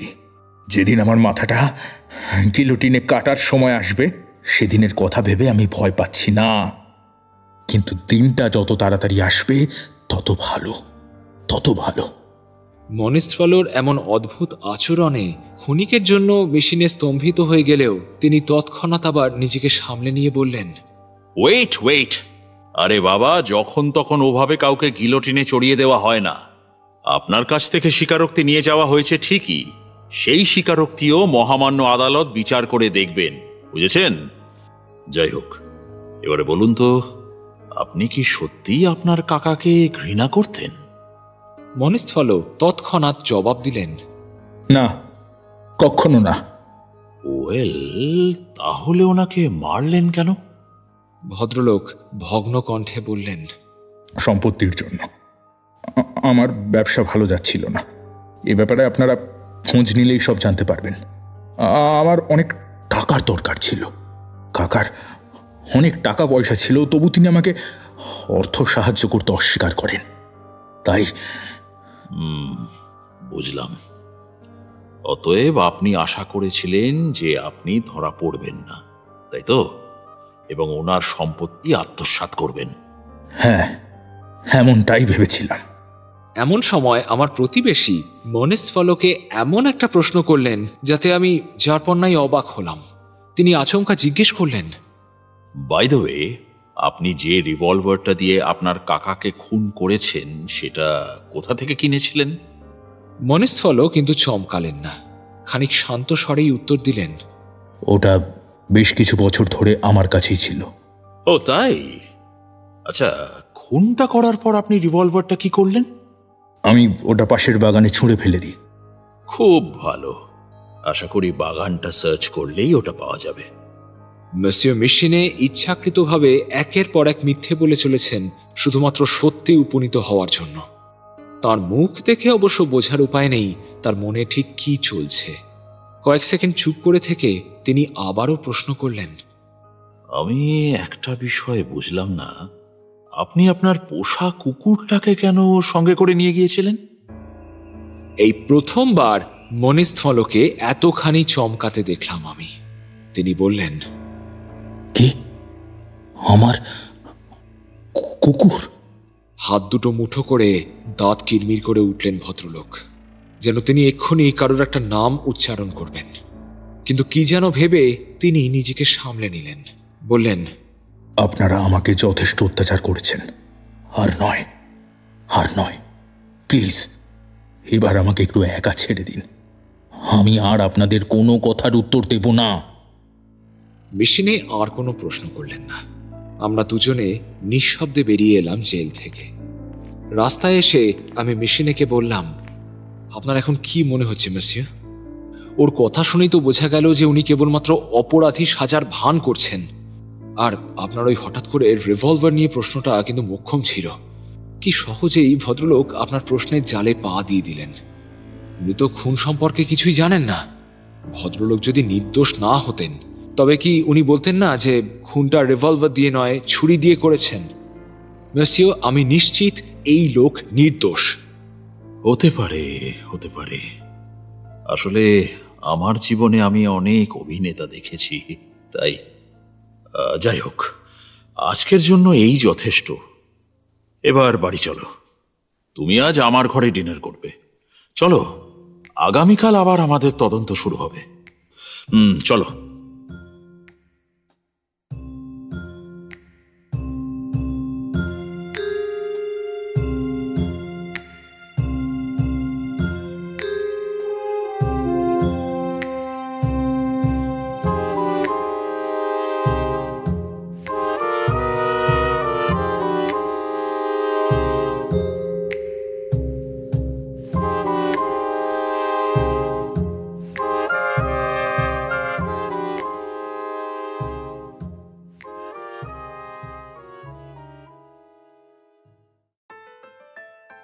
শেষ হলো আমাদের আজকের গল্প the little old man of বাতিওলের প্রথম পর্ব।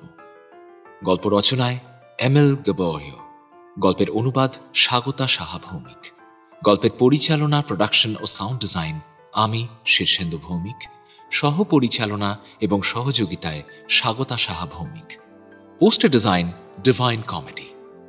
গল্প পাঠে আমি শীর্ষেন্দু, গল্পের কথক তথা মেসিও গোদেল, অতেনর পিগহ, দারোয়ান এবং ভিক্টরের চরিত্রে আমি শীর্ষেন্দু, মেসিও মিশিনের চরিত্রে ইন্দ্রনীল ভাদুরী, মাদাম মিশিনের চরিত্রে সায়ন্তনী, মনিস্থলর চরিত্রে প্রভাকর, মাদাম ক্লারা মনিস্থলর চরিত্রে স্বাগতা, ম্যাজিস্ট্রেট এবং কনস্টেবলের ভূমিকায় স্নেহাদ্রি, বাড়িওয়ালির চরিত্রে ঋতুপর্ণা এবং পুলিশ কমিশনার ও জেলের চরিত্রে নীল।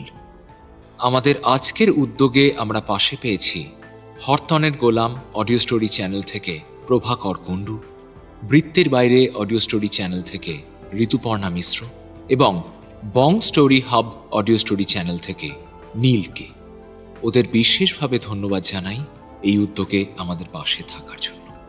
আমাদের আজকের গল্পটি আপনাদের কেমন লাগলো তা অবশ্যই আমাদের জানাতে ভুলবেন না। যদি গল্পটি আপনার ভালো লেগে থাকে তাহলে প্লিজ লাইক করুন, শেয়ার করুন। আর যদি আজ আপনি আমাদের এই চ্যানেলে প্রথমবার এসে থাকেন তাহলে প্লিজ সাবস্ক্রাইব করুন। আগামী সপ্তাহে ভেল অফ টেলস আবারও ফিরে আসবে the little old man of বাতিওলের দ্বিতীয় তথা অন্তিম পর্ব নিয়ে। ভালো থাকবেন। ধন্যবাদ।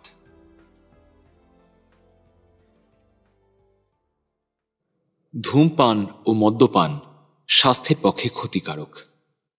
Smoking and drinking are injurious to health.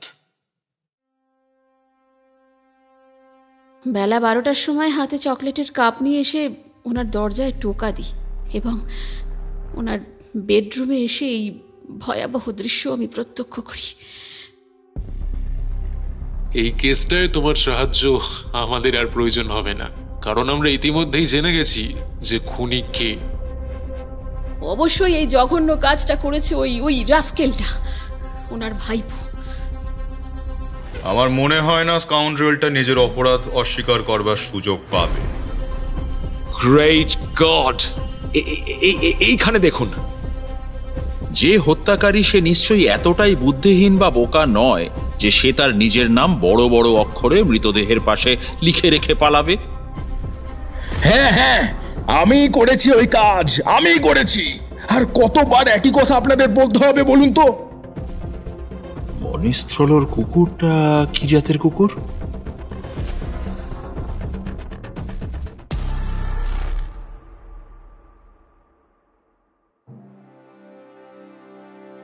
Well of টেলসে আজ বিশ্ব সাহিত্যের একটি আদি গোয়েন্দা গল্প। ফরাসি সাহিত্যিক ইয়েমেল গবোরিওর কলমে the little old man of Batignolles. গল্পের অনুবাদ স্বাগতা সাহা ভৌমিক। গল্পের পরিচালনা, প্রোডাকশন ও সাউন্ড ডিজাইন আমি শীর্ষেন্দু ভৌমিক। সহ পরিচালনা এবং সহযোগিতায় Swagata Saha Bhowmick. Poster design divine comedy. তাহলে শুনতে থাকুন আমাদের আজকের গল্প the little old man of Batignolles. আজ দ্বিতীয় তথা শেষ পর্ব।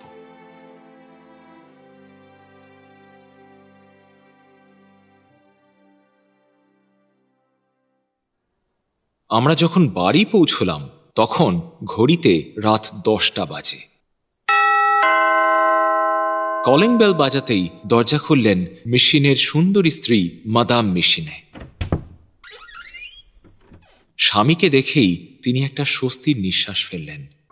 তারপর তাকে বাহু বন্ধনে আবদ্ধ করে চুম্বন করে বললেন, ওহ, এতক্ষণে তোমার ফেরার সময় হলো? কেন জানি না, আজ সন্ধ্যে থেকে না তোমার জন্য মনটা কেমন যেন অস্থির হয়েছিল। এমন সময় হঠাৎই চৌকাঠের বাইরে আমার উপস্থিতি লক্ষ্য করলেন তিনি।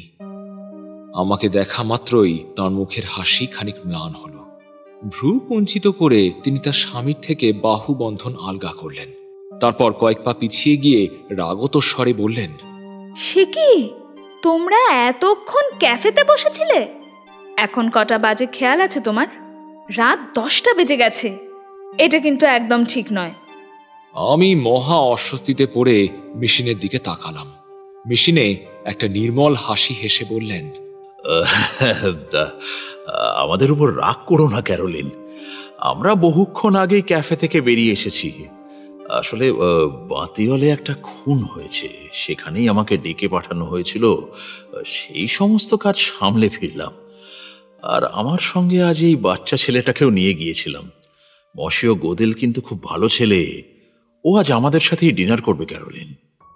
স্বামীর কথা শুনে মাদামের মুখে হাসি ফুটল। তিনি বললেন, এ তো খুব ভালো কথা। তোমরা দুজনেই হাত মুখ ধুয়ে নাও, আমি ডিনার রেডি করছি।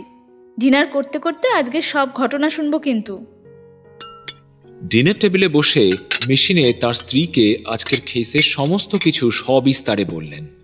স্বামীর কাছ থেকে বিস্তারিত শুনে মাদাম মিশিনে বললেন, বাতিয়াল থেকে বেরিয়ে তোমাদের হেডকোয়ার্টার্সে যাওয়া কিন্তু ঠিক হয়নি জানো। ওখান থেকে বেরিয়ে যদি সোজা রুদে ভিভিয়েনে গিয়ে হাজির হতে, তাহলে কাজের কাজ হতো। ওখানে গিয়ে মনিস্থলের বউকে জিজ্ঞাসাবাদ করাটা অনেক বেশি জরুরি ছিল। প্রশ্নের জালে একেবারে জর্জরিত করলেই বুঝে যেতে যে সেও এই অপরাধে যুক্ত কিনা, বুঝলে?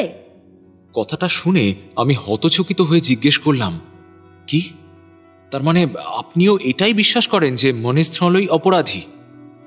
মাদাম খানিক ইতস্তত করে বললেন,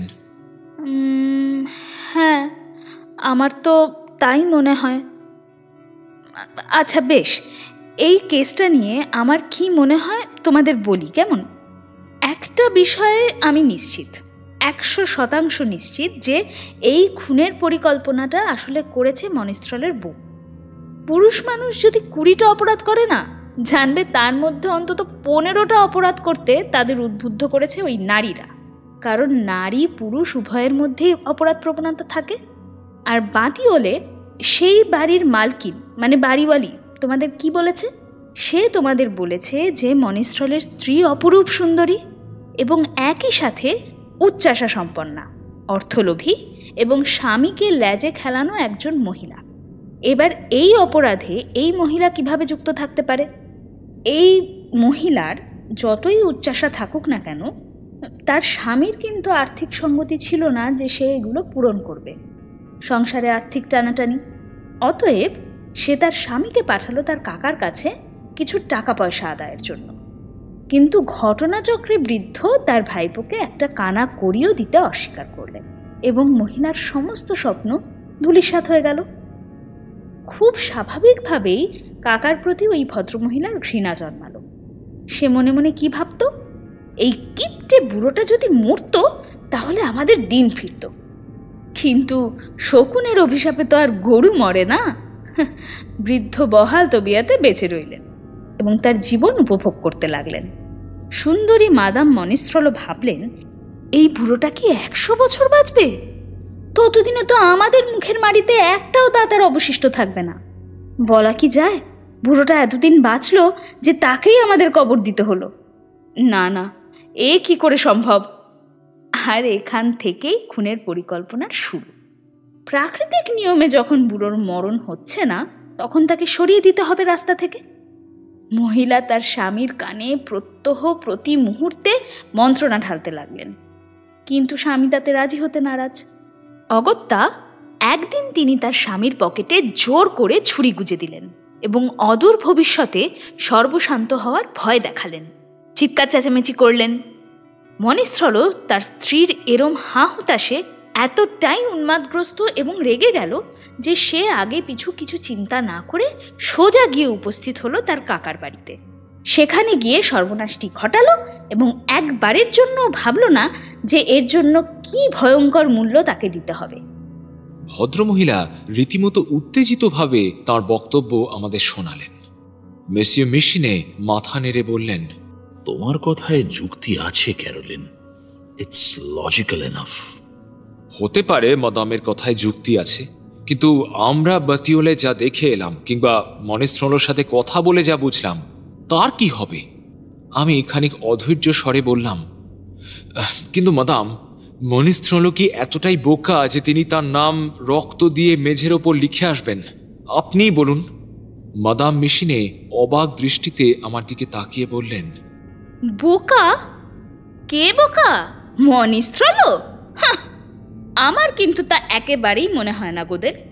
মনিস্ট্রলের এই একটা কাজ আসলে ওকে নিরাপরাধ প্রমাণ করতে পারে, কারণ খুনির নিজের নাম কখনোই গোটা গোটা অক্ষরে লিখে আসবে না। এতে সন্দেহের তীর অন্য কারোর দিকে ঘোরানো সম্ভব গোদেল। মাদামের এই কথাগুলোয় এমন কিছু ছিল যে আমি কেমন যেন দিশেহারা বোধ করলাম। বললাম, কিন্তু মাদাম, মনিস্থল নিজে ওর সমস্ত দোষ স্বীকার করেছেন। আরে সেটাও তো একটা খেলা, পুলিশকে বিভ্রান্ত করা এবং শেষমেশ নিজেকে নির্দোষ প্রতিপন্ন করা। কিন্তু মাদাম, এই হতভাগ্য লোকটা এটাও জানে না যে ওর কাকাকে কি অস্ত্র দিয়ে খুন করা হয়েছে। আরে ও ভান করছে যে ও জানে না। পুলিশ একথা জানলে অবশ্যই কেসটা অন্যভাবে সাজাবে এবং ওকে নির্দোষ প্রমাণ করবে। বেশ কিছুক্ষণ আমাদের আলোচনা শোনার পর মিশিনে বললেন, ব্যাস ব্যাস ক্যারোলিন ডিয়ার, তুমি সত্যিই আজ রাতে ভীষণ রোম্যান্টিক হয়ে আছো, তাই তোমার ভাবনাও দৌড়চ্ছে লাগাম ছাড়া হয়ে। আর হ্যাঁ, তুমি মসিয়ে গোদেল যাও, এখন গিয়ে শুয়ে পড়ো। কাল সকালে আমি তোমাকে ডাকবো, তারপর দুজন মিলে মাদাম মনিস্ট্রলোর সাথে দেখা করতে যাব। এখন গুড নাইট। আমারও বেজায় ঘুম পেয়েছে। মিশিনে সুখী মানুষ, ভাগ্যবানও বলতে হয়। তাই মাথায় এত রকম চিন্তা থাকলেও তিনি রাত্রিবেলা শান্তির ঘুম ঘুমোতে পারেন। এত বছরের অভিজ্ঞতায় তিনি তার মনকে খুব সহজেই সারাদিনের উত্তেজনা উদ্বেগ থেকে আলাদা করে ফেলতে পারেন। কিন্তু আজ আমি যা চাক্ষুষ করলাম বা যা শুনলাম, সেরকম অভিজ্ঞতা আমার জীবনে এই প্রথম। তাই সারা রাত আমি দু চোখের পাতা এক করতে পারলাম না। শুয়ে শুয়ে মনিস্ট্রলোর অসহায় মুখটা বারবার মনে পড়ছিল। মনে হচ্ছিল উনি নির্দোষ, কিন্তু পর মুহূর্তেই আবার মনে হলো, তাই যদি হবে তাহলে তিনি কেন নিজের ঘাড়ে দোষ চাপাচ্ছেন? তবে কি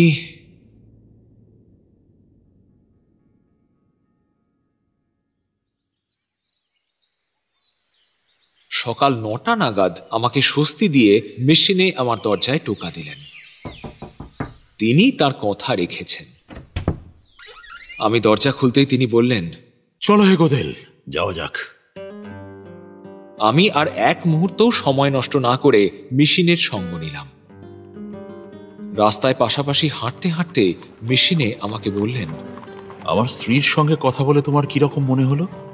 আমি মোটামুটি সবসময় ক্যারোলিনের সাথে কেস নিয়ে আলোচনা করি, তাতে অনেক ক্ষেত্রে আমারই লাভ হয় জানো।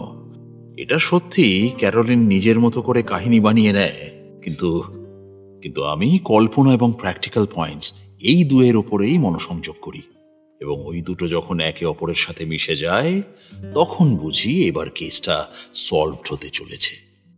মানে আপনি এই মনিস্ত্রর রহস্যের সমাধান করে ফেলেছেন? মেশিনে শান্ত স্বরে বললেন, ওয়েল, মনে হচ্ছে সমাধানের কাছাকাছি চলে এসেছি। সাইন নদীকে পাশে রেখে আমরা হাঁটতে লাগলাম।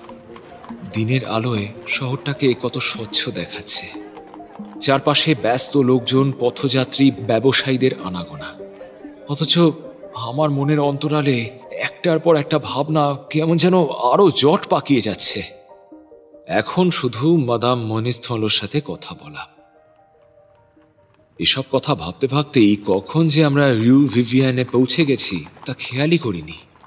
ন্যাশনাল লাইব্রেরির পাশে একটা মোড়ের মাথায় দাঁড়িয়ে মিসিয়ে মেশিনে আমার দিবাস্বপ্ন ভাঙিয়ে বললেন, শোনো গোদেল, চোখ কান খোলা রাখবে, প্রয়োজন না হলে কোনো কথা বলবে না। আর হ্যাঁ, যাই ঘটুক না কেন অযথা চমকাবে না, নিজেকে শান্ত রাখবে। নাও ফলো মি। বলেই তিনি রাস্তা পার করে একটা ছাতার দোকানে গিয়ে ঢুকলেন। আর সেখানে ঢুকেই তিনি একের পর এক ছাতা দেখতে লাগলেন। কিন্তু এখন তাকে যত না একজন ফ্রেঞ্চ জেন্টলম্যান, তার থেকেও বেশি একজন ব্রিটিশ জেন্টলম্যান বলে মনে হচ্ছে।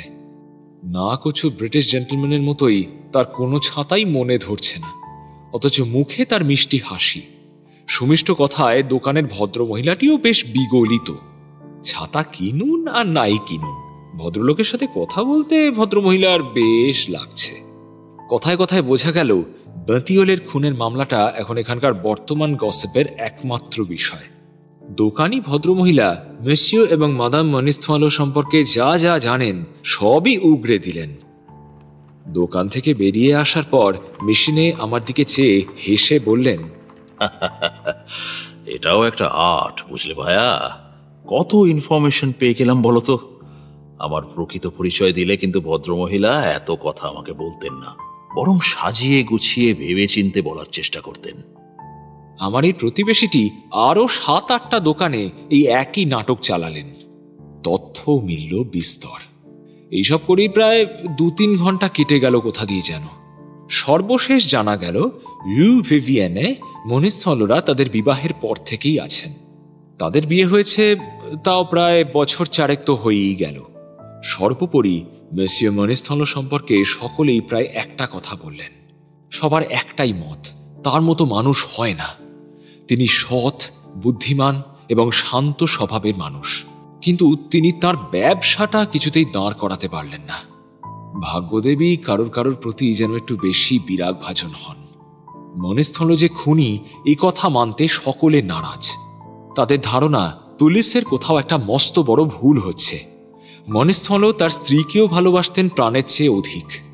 অন্যান্য অনেক স্বামীর মতো তিনি কিন্তু তার সুন্দরী স্ত্রীকে নিয়ে কখনোই অসুরক্ষিত বা হিংসুটে বোধ করতেন না। অন্যদিকে মাদাম ক্লারা মনিস্থল সম্পর্কে 2 ধরনের বক্তব্য শোনা গেল। প্রথমত একদল বলল ওদের যা আর্থিক সঙ্গতি তাতে মাদাম ক্লারার মতো চাহিদা থাকলে খুবই অসুবিধা। আরেক দল জানালো মনিস্থল দোকানে দোকানদারি করার জন্য ভালো দামি পোশাক পরিহিত হওয়াটা আবশ্যক, কারণ দোকানটা জুয়েলারির দোকান। মাদামের সম্পর্কে যে যাই বলুক না কেন প্রত্যেকে একটা ব্যাপারে সহমত, মাদাম ক্লারা এবং তার স্বামীর মধ্যে সম্পর্ক অত্যন্ত ভালো ছিল। স্বামীর প্রতি তার ভালোবাসা এবং আনুগত্যের নাকি কোনো তুলনাই চলে না। স্বামী স্ত্রীর মধ্যে সম্পর্ক এতটাই গভীর ছিল যে তাদের মধ্যে কোনো ঝগড়াঝাটিও কোনোদিন হয়নি। বিবাহ বহির্ভূত কারোর সঙ্গে সম্পর্কে জড়ানো বা তার চরিত্র সম্পর্কে কোনরূপ কানাঘুষও এই অঞ্চলে এখনো শোনা যায়নি। তার অমন রূপ থাকায় অনেক পুরুষই তাকে পছন্দ করেন, কিন্তু মাদাম ক্লারা প্রত্যেককেই প্রত্যাখ্যান করেছেন। খবরাখবর জোগাড় করার পর আমরা মনিস্ট্রলোর ইমিটেশন গয়নার দোকানের সামনে গিয়ে দাঁড়ালাম। চারপাশে অত ঝাঁ চকচকে দোকানের মধ্যিখানে এই দোকানটা যেন বড়ই বেমানান, ছাপোষা একটা দোকান। জানালার ওপর দেওয়ালে একটা বোর্ড লাগানো, তাতে লেখা মনিস্ট্রলো। কোনো এক সময় নামের অক্ষরগুলো সোনালি রং দিয়ে লেখা হলেও এখন সেগুলো রোদে জলে কালো হয়ে গেছে। মেশিনে দোকানটায় একবার চোখ বুলিয়ে নিয়ে আমাকে বললেন, চলো আমরা ভেতরে যাই। বলেই তিনি আমার হাতটা চেপে ধরলেন, বললেন, দাঁড়াও, আমরা আড়ালে গিয়ে কিছুক্ষণ দোকানটার উপরে নজর রাখি, দেখি মাদাম ক্লারাকে একবার দূর থেকে দেখা যায় কিনা। আমরা প্রায় মিনিট 20 দোকানের দিকে চোখ রেখে অপেক্ষা করলাম, যদিও কাউকেই চোখে পড়ল না। অবশেষে মেশিনে বললেন, চলো, যথেষ্ট অপেক্ষা হয়েছে, আর নয়। রাস্তা পেরোলেই মনিস্ট্রলোর দোকান। আমরা দরজা ঠেলে দোকানের ভেতর প্রবেশ করলাম। দরজার সামান্য আওয়াজ পেয়েই দোকানের পিছনের দিকে একটা ঘর থেকে বছর 14-15 একটা বাচ্চা বেরিয়ে এলো। লক্ষ্য করলাম মেয়েটার চোখ মুখ নোংরা, চুল উস্কো খুস্কো। আমাদের দেখে সে জিজ্ঞেস করলো, আপনাদের কি লাগবে মসিও? মাদাম মনিস্ট্রলো ভেতরে আছেন? হ্যাঁ মসিও, মাদাম তো ভিতরের ঘরেই আছেন। আমি এক্ষুনি গিয়ে ওনাকে ডেকে আনছি মসিও, আপনারা একটু দাঁড়ান। না, তুমি দাঁড়াও, আমি নিজে গিয়ে ওনার সাথে কথা বলে নেব। বলেই তিনি দোকানের পেছনের ঘরের দিকে পা বাড়ালেন। আমিও গুটি গুটি পায়ে তাকে অনুসরণ করলাম।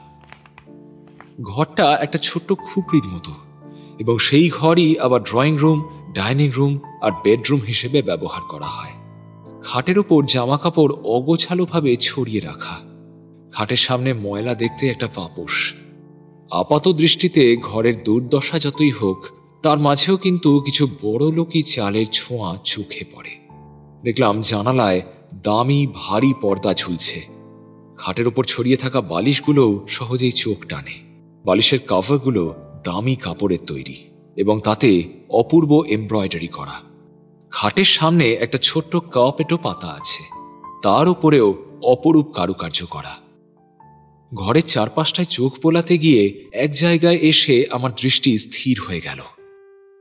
দেখলাম বিশাল একটা আর্ম চেয়ারে শুয়ে আছেন একজন পরমা সুন্দরী নারী। তার হাতে ধরা স্ট্যাম্প পেপার জাতীয় একটা কাগজ। তার সোনালি চুল লুটিয়ে পড়েছে মাটিতে। নীল মায়াবী চোখ দুটো জ্বলজ্বল করছে। তার টিকালো নাক আর পাতলা ঠোঁট দুটো যেন সামান্য বেশি লালচে। বুঝলাম এটাও তার মানসিক শোচনীয়তারই চিহ্ন। একে হঠাৎ দেখলে কোনো মানুষ বলে মনে হয় না, মনে হয় যেন কোনো গ্রিক দেবী। এর সৌন্দর্য সম্পর্কে যা যা শুনেছি এই গত 2 দিনে, ভদ্রমহিলা তার থেকেও যেন কয়েক কোটি গুণ বেশি সুন্দরী। অস্বীকার করব না, কিছুক্ষণের জন্য সম্মোহিত হয়ে পড়েছিলাম। মনে হচ্ছিল আর যাই হোক, ইনি কোনোভাবেই কোনো অপরাধের সঙ্গে যুক্ত বা জড়িত থাকতে পারেন না, অসম্ভব। আমার ঘোর ভাঙল মেশিনের গলা খাকরানিতে। আর সেই আওয়াজেই মাদাম মনিস্ট্রলো প্রায় ছিটকে উঠে বসলেন আর্ম চেয়ারের ওপর। সচকিত হয়ে তিনি বললেন, আরে কারা আপনারা? কি চান এখানে? মেশিনে বললেন, মাদাম, আমি একজন ডিটেকটিভ। জুডিশিয়াল অথরিটি থেকে আমাকে এই কেসটাতে নিযুক্ত করা হয়েছে। সত্য উদ্ঘাটন করাই আমার কাজ। মাদাম ক্লারার ম্রিয়মান চোখ দুটো হঠাৎ উজ্জ্বল হয়ে উঠল। তিনি বললেন, ঈশ্বরকে অনেক ধন্যবাদ, তিনি আপনাকে এখানে পাঠিয়েছেন। মসিও, আপনি আমাকে সাহায্য করবেন মসিও। বিশ্বাস করুন, আমার স্বামী নির্দোষ। পুলিশের পক্ষ থেকে একটা মস্ত বড় ভুল হচ্ছে মসিও, কিন্তু ওরা আমার কোনো কথাই মানতে চাইছে না মসিও। এখন আমার একটাই ইচ্ছে, জানেন তো, আমি যেন ওর সাথে একসঙ্গে মরতে পারি। বিশ্বাস করুন স্যার, ও এই কাজ করেনি, ও এই কাজ করতে পারে না। ভদ্রমহিলা রীতিমতো বিলাপ করছিলেন। তার কথা থেমে গেল যখন একটা কালো কুকুর ঘরের কোনায় এসে দাঁড়িয়ে আমাদের দিকে হিংস্র দৃষ্টিতে তাকিয়ে গড়গড় শব্দ করতে শুরু করলো। মাদাম ক্লারা তাকে শান্ত করার চেষ্টা করে বললেন, প্লুটো, চুপ করো, চুপ। যাও, খাটে উঠে শুয়ে থাকো, যাও। এরা খুব ভালো লোক, এরা কিচ্ছু করবে না, যাও যাও। প্রথমে কুকুরটা মালকিনের কথার অবাধ্য হলেও তারপর ধীরে ধীরে পা মুড়ে মেঝে বসে পড়ল, কিন্তু তার জ্বলন্ত দৃষ্টি আমার আর মিশিনের উপর স্থির হয়ে রইল। মেসিও মিশিনে সামান্য হেসে বললেন, আপনি ঠিকই বলেছেন মাদাম, আমাদের খারাপ উদ্দেশ্য নেই, আমরা আপনাকে অ্যারেস্ট করতেও আসিনি। ভদ্রমহিলা তার হাতে ধরা কাগজটার দিকে দৃষ্টিপাত করে বললেন, আজ সকালে এই কাগজটা ইনভেস্টিগেটিং ম্যাজিস্ট্রেটের কাছ থেকে এসেছে। আমাকে প্যালেস অফ জাস্টিসে ডেকে পাঠানো হয়েছে মসিও, আজ বেলা 3টের সময়। কিন্তু কেন? ওরা কি চায় আমার থেকে? মাদাম, ওনারা আপনার থেকে কেবল ইনফরমেশন চান মাদাম। সঠিক ইনফরমেশনই আশার আলো দেখাতে পারে এবং আপনার স্বামীকে নির্দোষ প্রমাণ করতে পারে। তাই আপনাকে আমি অনুরোধ করব, আমি যে কটা প্রশ্ন আপনাকে করব তার যথাযোগ্য উত্তর আপনি দেবেন। কয়েক সেকেন্ড বিস্ফারিত চোখে মাদাম ক্লারা মেশিনের দিকে তাকিয়ে রইলেন, তারপর বললেন, আমাকে প্রশ্ন করুন মসিও। মেশিনে মাদামকে চেয়ারে বসতে বললেন, তারপর নিজেও একটা চেয়ার টেনে বসলেন। বললেন, আশা করি আপনি জানেন গত পরশু রাত 9টার কিছু পরে আপনার স্বামীর কাকা তার ফ্ল্যাটে খুন হন। আগে হ্যাঁ মসিও, আমি সবটাই শুনেছি। এবার আমাকে বলুন তো, আপনার স্বামী মনিস্থল রাত 9টা থেকে রাত 12টার মধ্যে কোথায় ছিলেন? প্রশ্নটা শুনে মাদাম ক্লারা দু হাতে নিজের মুখ ঢেকে ব্যথাতুর কণ্ঠে বললেন, ও ঈশ্বর, ঈশ্বর। আপনি বলুন আপনার স্বামী গত পরশু ওই সময় কোথায় ছিলেন? উত্তরটা দেওয়ার আগে মাদাম খানিকটা সময় নিলেন। কান্নায় গলা বুজে আসছিল তার। কোনো মতে তিনি বললেন, গত পরশু ওই সময় আমার স্বামী বাড়িতে ছিলেন না মসিও। আপনি জানেন উনি কোথায় গিয়েছিলেন? হ্যাঁ জানি তো, ও তো আমাকে বলেই গিয়েছিল। আমরা যে সমস্ত শ্যাকরাদের দিয়ে কাজ করাই তাদেরই একজন, নাম মহুষ। তার কাছে আমরা একটা নকল মুক্তোর সেট বানাতে দিয়েছিলাম, কিন্তু সেই লোক সময় মতো সেই জিনিসটা আমাদেরকে পাঠায়নি। অথচ আমাদের এক কাস্টমারকে সেটা পরের দিনই ডেলিভারি দেওয়ার কথা ছিল। আমরা একেবারেই ছাপোষা ব্যবসায়ী মসিও, দিন আনি দিন খাই বলতে পারেন। সেখানে একজন কাস্টমারকে হারানো আমাদের পক্ষে সম্ভব নয়। আর এতে তো আমাদের দোকানের নামও খারাপ হবে, তাই না বলুন? অগত্যা আমার স্বামী বলল, ক্লারা, আমি বরং নিজেই একবার ওর বাড়িতে যাই, বুঝলে? গিয়ে দেখি ওর কাজটা কত দূর এগোলো। ডিনারের পর রাত 9টা বাজার বেশ খানিকক্ষণ আগেই ও বেরিয়ে গেল। এমনকি বাস স্ট্যান্ড অব্দি আমি ওর সাথে নিজে হেঁটে গিয়েছি। আমি নিজে চোখে দেখেছি ওকে বাস ধরতে। আমি মনে মনে একটা স্বস্তি অনুভব করলাম। তাহলে মনিস্থলোর অ্যালিবাই রয়েছে। বুঝলাম মেশিনের মনেও ওই একই কথা এসেছে। তিনি জিজ্ঞেস করলেন, if that is the case madam, তাহলে ওই শ্যাকরা নিশ্চয়ই এ কথা স্বীকার করবে যে রাত 11টা বা তার আশেপাশে মসিয়ে মনিস্থল তার সঙ্গেই ছিলেন। দুর্ভাগ্যবশত না। না? কিন্তু কেন নয়? কারণ ওই লোকটা ওর বাড়িতেই ছিল না। আমার স্বামীর সাথে ওর দেখাই হয়নি। That is a great misfortune. কিন্তু ওই লোকটার বাড়িতে নিশ্চয়ই দারোয়ান আছে, সে নিশ্চয়ই মনিস্থলকে সেখানে আসতে দেখেছে। না মসিও, ওই লোকের বাড়িতে দারোয়ান নেই। ওরা গরিব মানুষ, দারোয়ান কি করে রাখবে বলুন?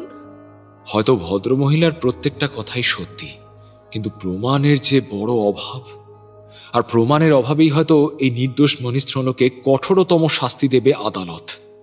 নিজের অজান্তেই বুকের ভেতরটা কেমন যেন মোচড় দিয়ে উঠল আমার।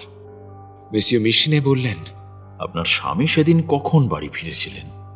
রাত 12টার কিছু পরে মসিও। আপনার মনে হয়নি যে আপনার স্বামী সেদিন রাতে একটু বেশিক্ষণ বাইরে ছিলেন?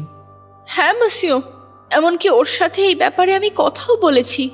ও বলল যে ও হেঁটে বাড়ি ফিরছিল, পথে ক্লান্ত বোধ করছিল, তাই একটা ক্যাফেতে ঢুকে বিয়ার পান করছিল। মনিস্ত্রল যখন বাড়ি ফিরলেন তখন কি তাকে আপনার অস্বাভাবিক মনে হয়েছিল? ওয়েল, ও খানিকটা বিরক্ত ছিল, আর সেটাই তো স্বাভাবিক বলুন। এতখানি পথ গিয়ে তারপর যদি কাজটাই না হয়। ওনার পরনে কি ছিল? ওকে যখন পুলিশ অ্যারেস্ট করে নিয়ে গেল তখন যে পোশাক পরা ছিল সেটাই। ভালো করে ভেবে বলুন তো মাদাম, ওনার আচরণে কোনো অস্বাভাবিকত্ব লক্ষ্য করেননি আপনি?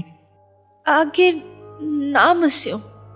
মেশিনে এবং মাদাম ক্লারার কথোপকথনের সময় আমি খানিকটা দূরে দাঁড়িয়ে মাদামকে মন দিয়ে পর্যবেক্ষণ করছিলাম। কেন জানি না, আমার মনে হলো ভদ্রমহিলার অভিব্যক্তিতে যেন খানিকটা পরিবর্তন এসেছে। তিনি যেন তার ভগ্নপ্রায় অবস্থাটা কিছুটা কাটিয়ে উঠেছেন, যদিও তার গাল বেয়ে নেমে আসছে অশ্রুর ধারা। তবুও আমার মন বলছে এই চোখের জলের অন্তরালে যেন যেন একটা খুশির আভা খেলা করছে। তবে কি এই ভদ্রমহিলা? আমি আচমকা মাদামকে প্রশ্ন করলাম, আচ্ছা মাদাম, ওই ভয়ঙ্কর রাত্রে আপনার স্বামী যখন ওই স্যাঁকড়ার কাছে গিয়েছিলেন তখন আপনি কোথায় ছিলেন? তিনি তার উজ্জ্বল নীল চোখ দুটো মেলে আমার দিকে তাকালেন, তারপর শান্ত স্বরে বললেন, আমি এখানেই ছিলাম মসিও, আর তার সাক্ষীও আছে। সাক্ষী? হ্যাঁ মসিও। ও বেরিয়ে যাওয়ার পর আমার কিছু ভালো লাগছিল না, কেমন যেন একা একা লাগছিল আমার। তাই আমি আমার মেয়েটকে পাঠাই আমার 2 বান্ধবীকে ডেকে আনতে। ওরা দুজনেই আমার প্রতিবেশী, আর ওরা দুজনেই আমার বাড়িতে এসেছিলেন এবং রাত 11টা পর্যন্ত আমার সাথে বসেই ওরা গল্প করছিলেন।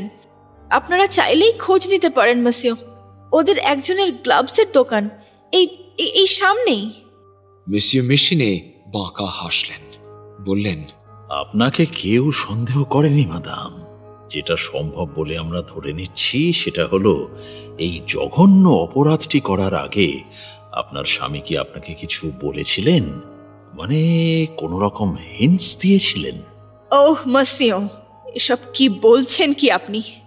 আপনি যদি আমাদের চিনতেন তাহলে এসব কথা কখনো বলতেন না, কখনো নয়। আপনি তো বললেন আপনাদের ব্যবসায় মন্দা চলছে। হ্যাঁ, সেটা সত্যি, কিন্তু তার মানে কি আমার স্বামী খুন করবে, তাও আবার তার নিজের কাকাকে? ছি মসিও, হতে পারে আমরা গরিব, কিন্তু গরিব বলেই আমার স্বামী অর্থের লোভে কাউকে হত্যা করবে এমনটা নয় মসিও। আর হ্যাঁ, আমি আগেও বলেছি, আবারও বলছি, আমার স্বামী সম্পূর্ণ নির্দোষ। He is innocent monsieur, innocent. মেশিনে খানিক ভারাক্রান্ত কণ্ঠে বললেন, আপনার স্বামী যদি নির্দোষী হবে মাদাম, তাহলে তিনি নিজে তার সমস্ত দোষ স্বীকার কেন করলেন? মাদাম ক্লারা নিচু কণ্ঠে বললেন, ও পাগল হয়ে গেছে মসিও, ও উন্মাদ হয়ে গেছে, উন্মাদ।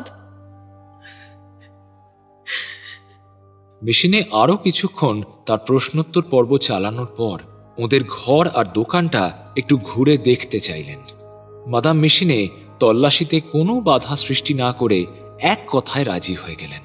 বললেন, সবকিছু আপনারা পরীক্ষা করে দেখতে পারেন monsieur, everything is at your disposal sir. ঘর, দোকান এবং পরিচারিকা মেয়েটির ঘর তল্লাশি করার পর মেশিনে বললেন, আপনাদের সেলারটা এবার একবার তল্লাশি করে দেখতে চাই। মাদাম ক্লারা তৎক্ষণাৎ নিজের হাতে মোমবাতি জ্বালিয়ে আমাদের সেলারের রাস্তা দেখিয়ে দিলেন। বাড়ির পেছনে শ্যাওলা জমা পাথুরে সিঁড়ি বেয়ে আমরা নেমে এলাম সেলারের মধ্যে। জায়গাটা অত্যন্ত স্যাঁতস্যাঁতে, চারপাশে অযত্ন আর দারিদ্র্যের ছাপ স্পষ্ট। এক কোনায় একটা ছোট্ট বিয়ারের ব্যারেল, আর তার পাশে একটা ওয়াইনের কাস্ক। সম্ভবত সেগুলো খালি।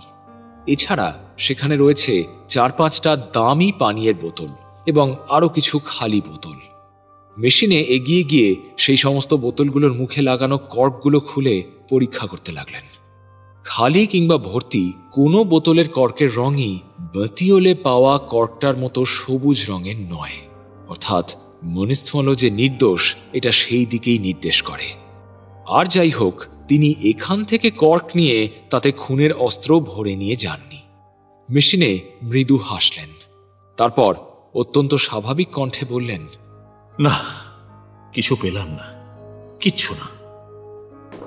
আমরা সেলার থেকে বেরিয়ে আবারও সেই ঘরটায় গিয়ে উপস্থিত হলাম। আমরা সেখানে ঢুকতেই আবারও সেই কুকুরটা গর্জন করতে শুরু করল। মাদাম ক্লারা তাকে শান্ত করলেন। না প্লুটো, না, শান্ত হও। Calm down my boy, calm down.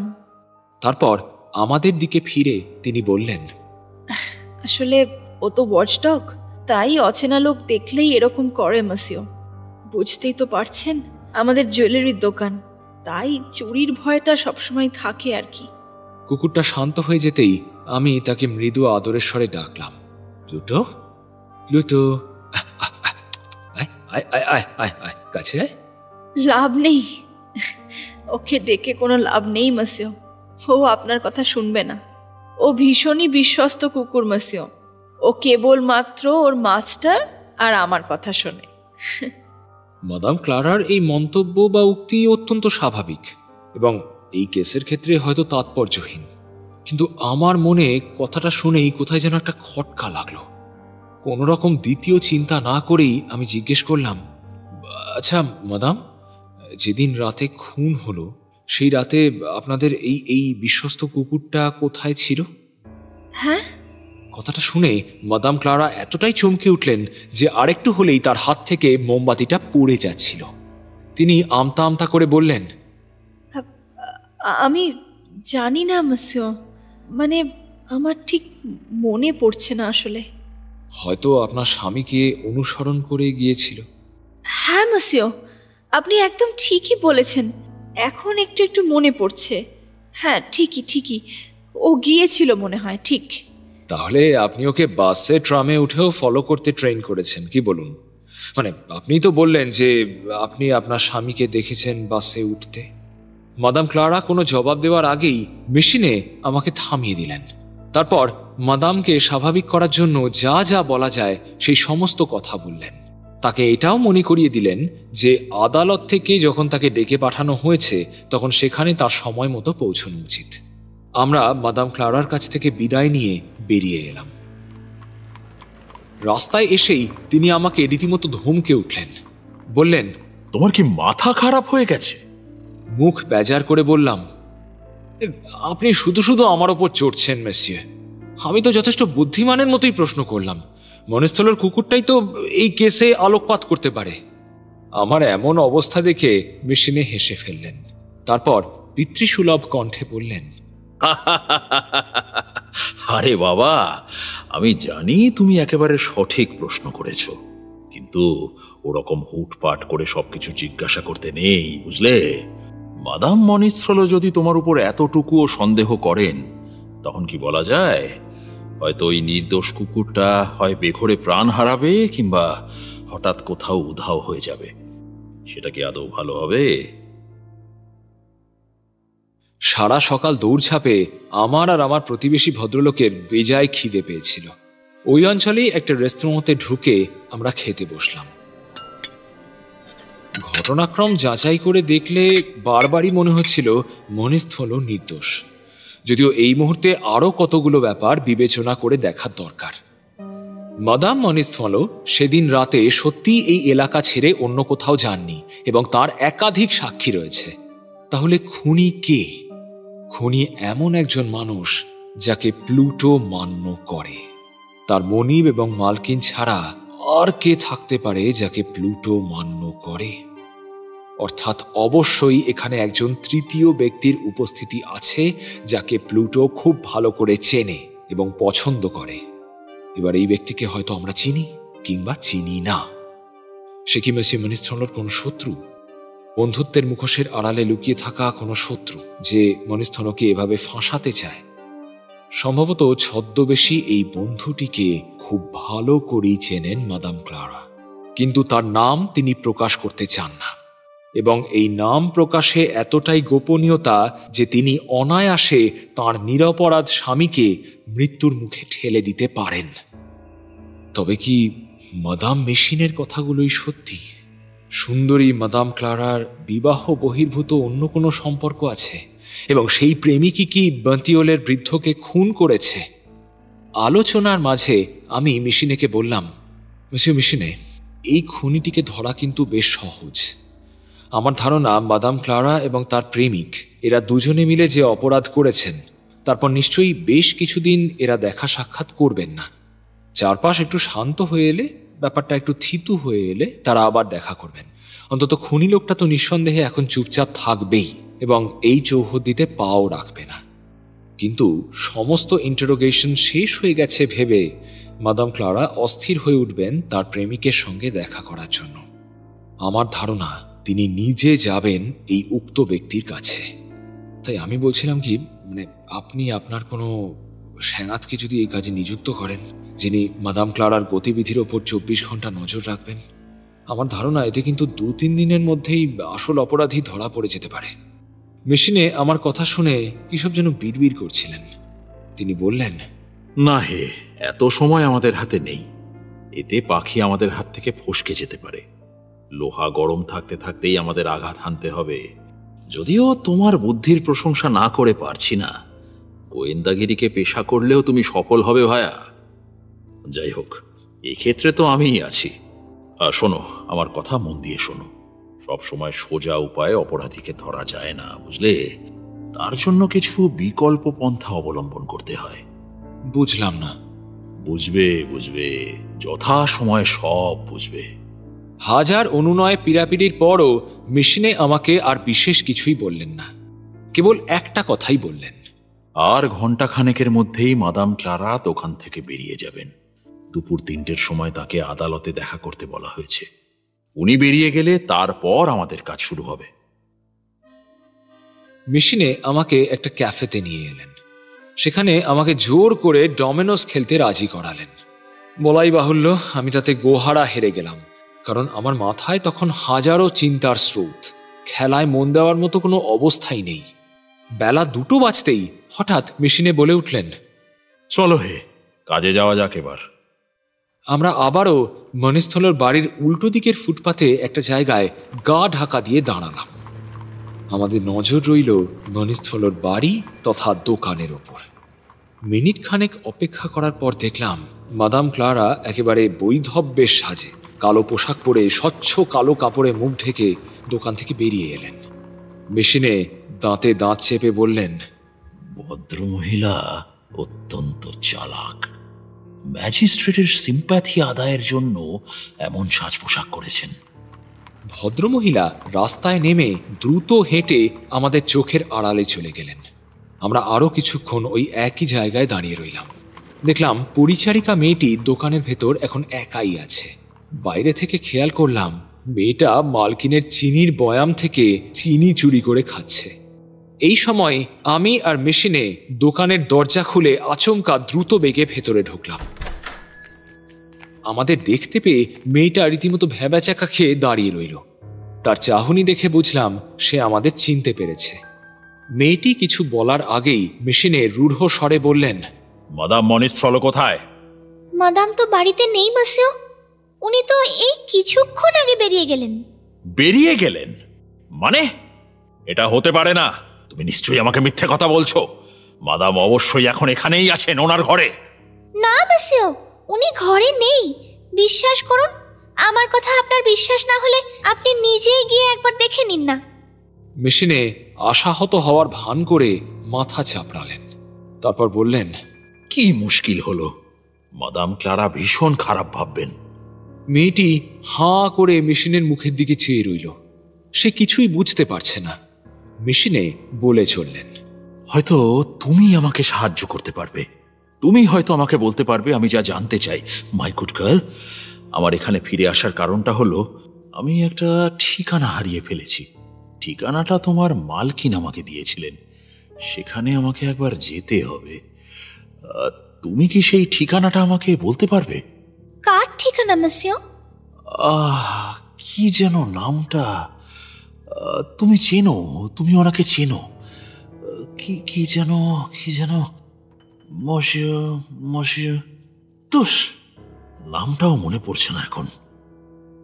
তুমি নিঃসন্দেহে ভদ্রলোককে চেনো, ওই ভদ্রলোক যাকে প্লুটো ভীষণ মান্য করে। বুঝতে পারছো কার কথা বলছি? মেয়েটির মুখ হঠাৎই উদ্ভাসিত হয়ে উঠল। সে বলল, ও, বুঝতে পেরেছি আপনি কার কথা বলছেন। উনি তো monsieur Victor. Right, monsieur Victor. বোঝো কাণ্ড, ওই নামটা মনে পড়ছিল না। যাকে আর বলবো না। বাই দ্য ওয়ে, মসিও ভিক্টর কি করেন? উনিও একজন জুয়েলার মসিও। মসিও মনিস্ট্রলো ওনার খুব ভালো বন্ধু। আসলে মসিও মনিস্ট্রলো নিজের ব্যবসা শুরু করার আগে ওনারা দুজনে একসাথে ব্যবসা করতেন, তাই তো প্লুটো ওনাকে এত ভালো করে চেনে, ঠিক বাড়ির লোকের মতো। আচ্ছা, বেশ বেশ। তুমি কি জানো ভিক্টর কোথায় থাকেন? হ্যাঁ মসিও, জানি তো। উনি 23 ভুদু ওয়াহাদোহেতে থাকেন মসিও। বেচারা মেয়েটা সমস্ত তথ্য আমাদের কাছে সরলভাবে উন্মুক্ত করে দিয়ে বেশ খুশি হয়ে উঠল। সে জানেও না যে নিজের অজান্তেই তার সুন্দরী মালকিনের সাথে সে বিশ্বাসঘাতকতা করল। মসিও মেশিনের মুখমণ্ডলে কিন্তু কোনো রকম পরিবর্তন আমি লক্ষ্য করলাম না। কেবল খেয়াল করলাম তার চোখ দুটো জ্বলজ্বল করছে। কৃতজ্ঞতার সুরে তিনি বললেন, তোমাকে অনেক ধন্যবাদ মাই গুড গার্ল। তুমি সত্যিই তোমার মালকিনের জন্য অনেক করলে গো। মাদাম খুব খুশি হবেন। মেয়েটির হাতে তিনি কয়েক পয়সা বকশিস দিলেন। মেয়েটির মুখ আরো উদ্ভাসিত হয়ে উঠল। একটা বাঁকা হাসি হেসে তিনি বেরিয়ে এলেন দোকান থেকে, আর আমি তার পেছন পেছন। আমি ভেবেছিলাম এখান থেকে বেরিয়ে আমরা হয়তো সোজা রওনা দেব ইউদু হওয়া দহে এলাকায়, কিন্তু আমাকে সম্পূর্ণ ভুল প্রমাণিত করে মেসিও মেশিনে চললেন আদালতের দিকে। আমার বিস্মিত মুখ দেখে তিনি বললেন, অ্যারেস্ট ওয়ারেন্ট ছাড়া ওখানে গিয়ে আমাদের কোনো লাভ নেই ভাইয়া। আসলে দিনের শেষে আমাদের কোনো ক্ষমতাই নেই। ওখানে গিয়ে প্রথমেই আমাদের ইনভেস্টিগেটিং ম্যাজিস্ট্রেটের সাথে কথা বলতে হবে। কিন্তু মাদাম ক্লারা মনিস্ট্রল তো ওখানেই থাকার কথা। উনি আমাদের ওখানে দেখলে তো সাবধান হয়ে যাবেন এবং ওনার সঙ্গীকেও সাবধান করে দেবেন। সেটা হতেই পারে, সামান্য বিরক্তিসূচক কণ্ঠে বললেন মিশিনে।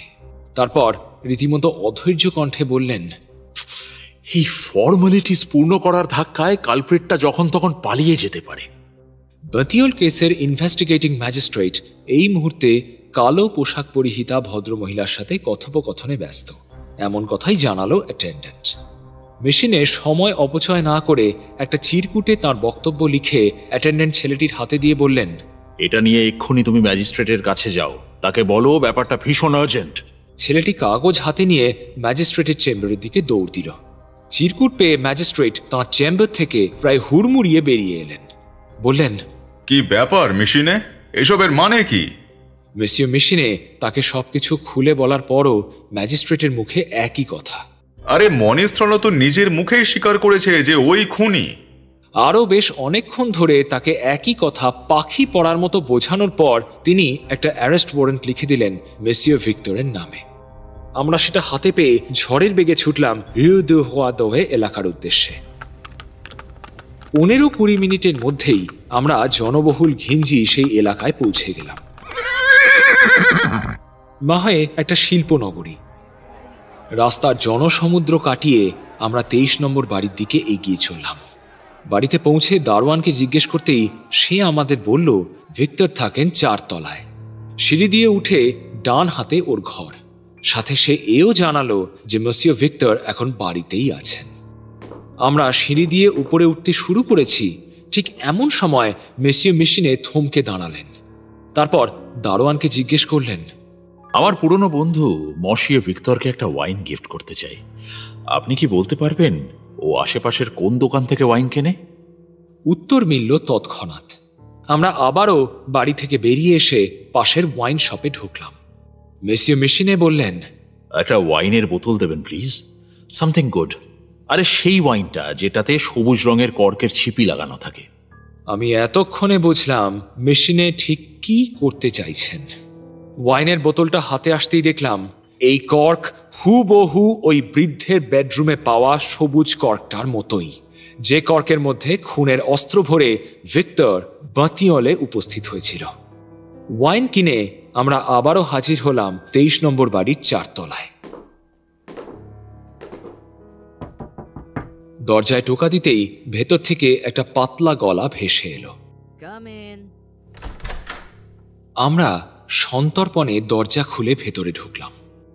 জানালার ধারে চেয়ারে বসে আছে একজন ব্যক্তি। সম্ভবত তার হাতের আংটির পাথরটা কোনোভাবে খুলে গেছে, সেটা জায়গা মতো বসাতেই সে ব্যস্ত। লোকটার বয়স 30-এর আশেপাশে, রোগা লম্বা চেহারা, মাথার চুলগুলো ঘন কৃষ্ণবর্ণ, চোখ দুটো উজ্জ্বল।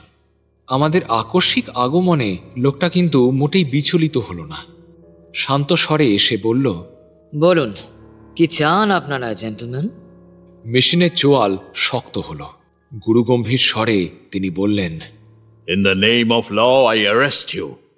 বলেই তিনি এক ঝটকায় এগিয়ে গিয়ে লোকটার হাত দুটো শক্ত করে চেপে ধরলেন। ভিক্টর খানিক চমকে গেলেও সে তার চোখের দৃষ্টি মেশিনের থেকে না সরিয়েই বলল, আপনারা বোকামো করছেন। কি করেছি আমি? হ্যাঁ, কি করেছি? মেশিনে কাঁধ ঝাঁকালেন, তারপর বললেন, আর এসব বলে কোনো লাভ নেই, তোমার কেস তো সেটেলড। তুমি যখন বাতিওল থেকে বেরিয়েছিলে তখন তোমাকে একজন দেখে ফেলে, এবং এই মুহূর্তে আমার পকেটে একটা সবুজ রঙের কর্ক আছে, যার ভিতরে সযত্নে তোমার ছুরিটা তুমি নিয়ে গিয়েছিলে। ভুলবশত এই কর্কটাই সেই বৃদ্ধের বেডরুমে ফেলে রেখে আসো তুমি। কথাটা শোনা মাত্রই ভিক্টরের মুখ ম্লান হয়ে এলো।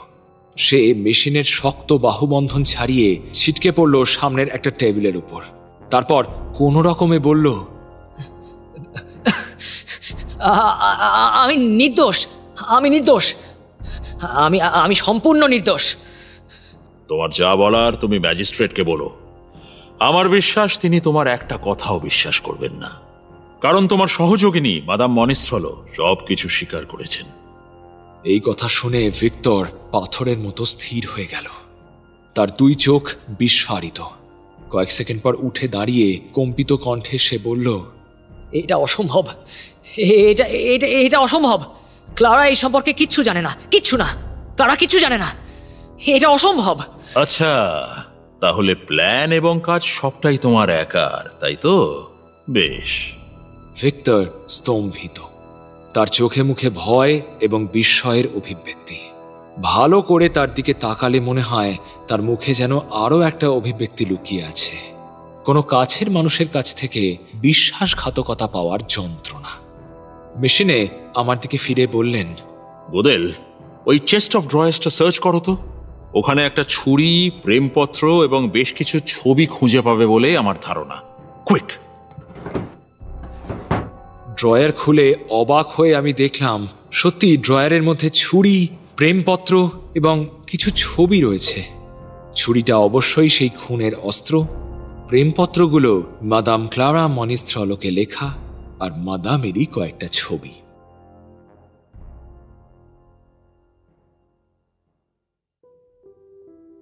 ভিক্টরকে পুলিশ লকআপে চালান করে 2-1 ঘা দিতেই সে সমস্ত কথা স্বীকার করেছে।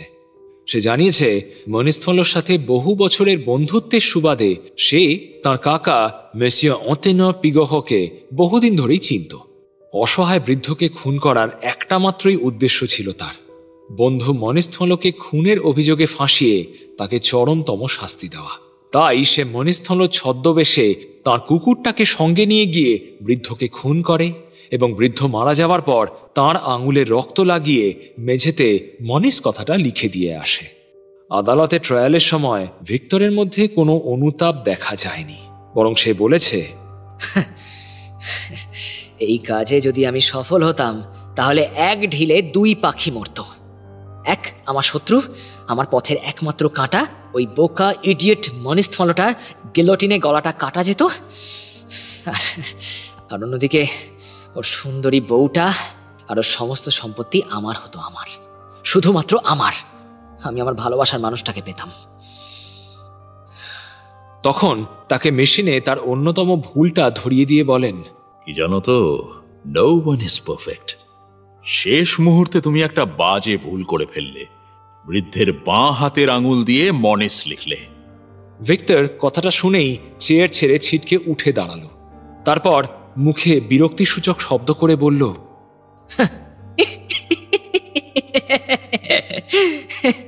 এই শুনুন, আপনাদের মতো লোকজনরা না একেবারে বেকার বেকার। কোনো শিল্পীকে আপনারা কোনোদিন সম্মান দিতে শিখলেন না। নিখুঁত কাজের কোনো দাম নেই আপনাদের কাছে। আপনারা একেবারে। তারপর বাঁকা হেসে বলল, এই তদন্ত করেছেন এতদিন ধরে? হ্যাঁ হ্যাঁ, আপনাদের প্রতি করুণা হয় মশাই। আপনারা এটুকুও জানেন না যে ওই বুড়োটা সত্যি বাঁ হাতি ছিল, ল্যাটা ছিল। আপনারা একেবারেই বেকার। এই চরম ভুলটা আসলে আমারই ছিল। এই আবিষ্কারটা নিয়ে আমার নিজের মধ্যেই কেমন যেন একটা অহংকার তৈরি হয়েছিল, আর এই ভিক্টরটা সমস্ত অহংকার মাটি করে দিল। যদিও এই ভুলটা আমার জীবনে কোনো ক্ষতি করেনি, বরং লাভই হয়েছে।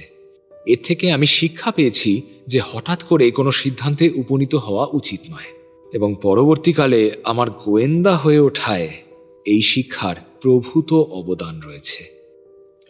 যাই হোক, ভিক্টর তার দোষ স্বীকার করে নেওয়ার পরদিন নির্দোষ মনিস্থলকে পুলিশ ছেড়ে দেয়। মনিস্থল জানান, আমি আমার স্ত্রীকে খুব ভালোবাসি। ওর জন্য নিজেকে শেষ করে দিতেও আমার কোনো দুঃখ নেই। আসলে আমি ভেবেছিলাম এই ভয়ঙ্কর ঘটনাটা হয়তো ওই ঘটিয়েছে। নিঃসন্দেহে এই খুনের পরিকল্পনাতে মাদাম ক্লারা মনিস্থল ভিক্টরকে সাহায্য করেছিলেন। তিনি নির্দ্বিধায় তার নিজের স্বামীকে মৃত্যুর মুখে ঠেলে দিতে চেয়েছিলেন, কিন্তু আদালত থেকে জানানো হলো কয়েকটা ছবি এবং কতগুলো প্রেমপত্র কিছুতেই প্রমাণ করে না যে মাদাম ক্লারা এই খুনের সঙ্গে যুক্ত। আর তার থেকেও বড় কথা, মাদাম মনিস্থল অভিনয়ে অত্যন্ত পটু। তার সৌন্দর্য আর কান্নাকাটিতে জুরির মেম্বাররাও গলে গেলেন। এমন একজন মহিলা কখনো এমন কাজে যুক্ত থাকতে পারেন? কখনো না। অতএব তিনি বেকসুর খালাস পেয়ে গেলেন। এরপর বেশ অনেকদিন কেটে গেছে। শুনেছি এত কিছুর পরেও মনিস্থল তার স্ত্রীকে ফিরিয়ে নিয়েছেন। যদিও তার হৃদয় যেভাবে ভেঙেছে তা কোনোদিনই আর জুড়বার নয়। টিমটিম করে তাদের সম্পর্কটা কোনো মতে টিকে রয়েছে। তবে মনিস্থল তার কাকার সমস্ত সম্পত্তির উত্তরাধিকারী হয়েছেন। তবে মাদাম ক্লারা সেসব টাকা পয়সা যেভাবে দেদার ওড়াচ্ছেন, তাদের আজার ধন শেষ হতে বেশি দিন লাগবে না। শোনা যায় জুয়েলারির ব্যবসা তুলে মনিস্থল এখন একটা মদের ঠেক চালান।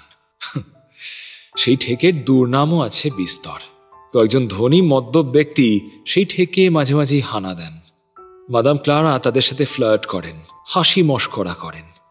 মাদাম নিজেও সর্বদাই গলা পর্যন্ত ডুবে থাকেন।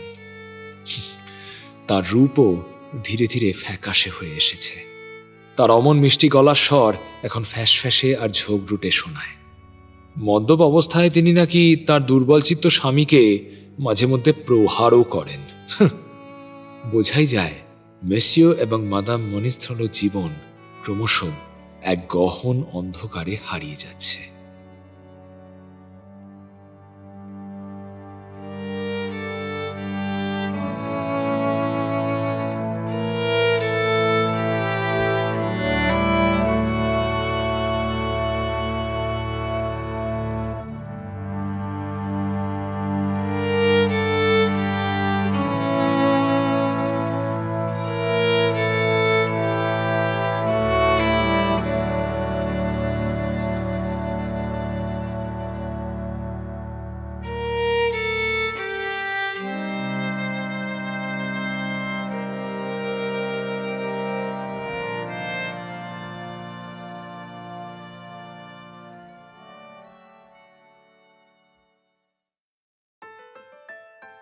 শেষ হলো আমাদের আজকের গল্প the little old man of বাতিয়াউলের দ্বিতীয় তথা অন্তিম পর্ব।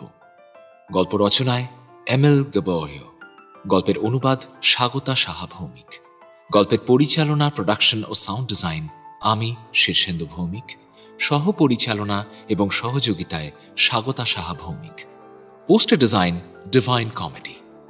গল্প পাঠে আমি শীর্ষেন্দু, গল্পের কথক তথা মেসিও গোদেল, অতেনর পিগহ, দারোয়ান এবং ভিক্টরের চরিত্রে আমি শীর্ষেন্দু, মেসিও মিশিনের চরিত্রে ইন্দ্রনীল ভাদুরী, মাদাম মিশিনের চরিত্রে সায়ন্তনী, মনিস্থলর চরিত্রে প্রভাকর, মাদাম ক্লারা মনিস্থলর চরিত্রে স্বাগতা, ম্যাজিস্ট্রেট এবং কনস্টেবলের ভূমিকায় স্নেহাদ্রি, বাড়িওয়ালির চরিত্রে ঋতুপর্ণা এবং পুলিশ কমিশনার ও জেলের চরিত্রে নীল। আমাদের আজকের উদ্যোগে আমরা পাশে পেয়েছি হরতনের গোলাম অডিও স্টোরি চ্যানেল থেকে প্রভাকর কুণ্ডু, বৃত্তের বাইরে অডিও স্টোরি চ্যানেল থেকে ঋতুপর্ণা মিশ্র এবং Bong story hub audio story channel থেকে নীলকে। ওদের বিশেষভাবে ধন্যবাদ জানাই এই উদ্যোগে আমাদের পাশে থাকার জন্য। আমাদের আজকের গল্পটি আপনাদের কেমন লাগলো তা অবশ্যই আমাদের জানাতে ভুলবেন না। যদি গল্পটি আপনার ভালো লেগে থাকে তাহলে প্লিজ লাইক করুন, শেয়ার করুন, আর যদি আজ আপনি আমাদের এই চ্যানেলে প্রথমবার এসে থাকেন তাহলে প্লিজ সাবস্ক্রাইব করুন। আমরা শীঘ্রই আবারও ফিরে আসব আমাদের নতুন গল্প নিয়ে। ভালো থাকবেন, ধন্যবাদ।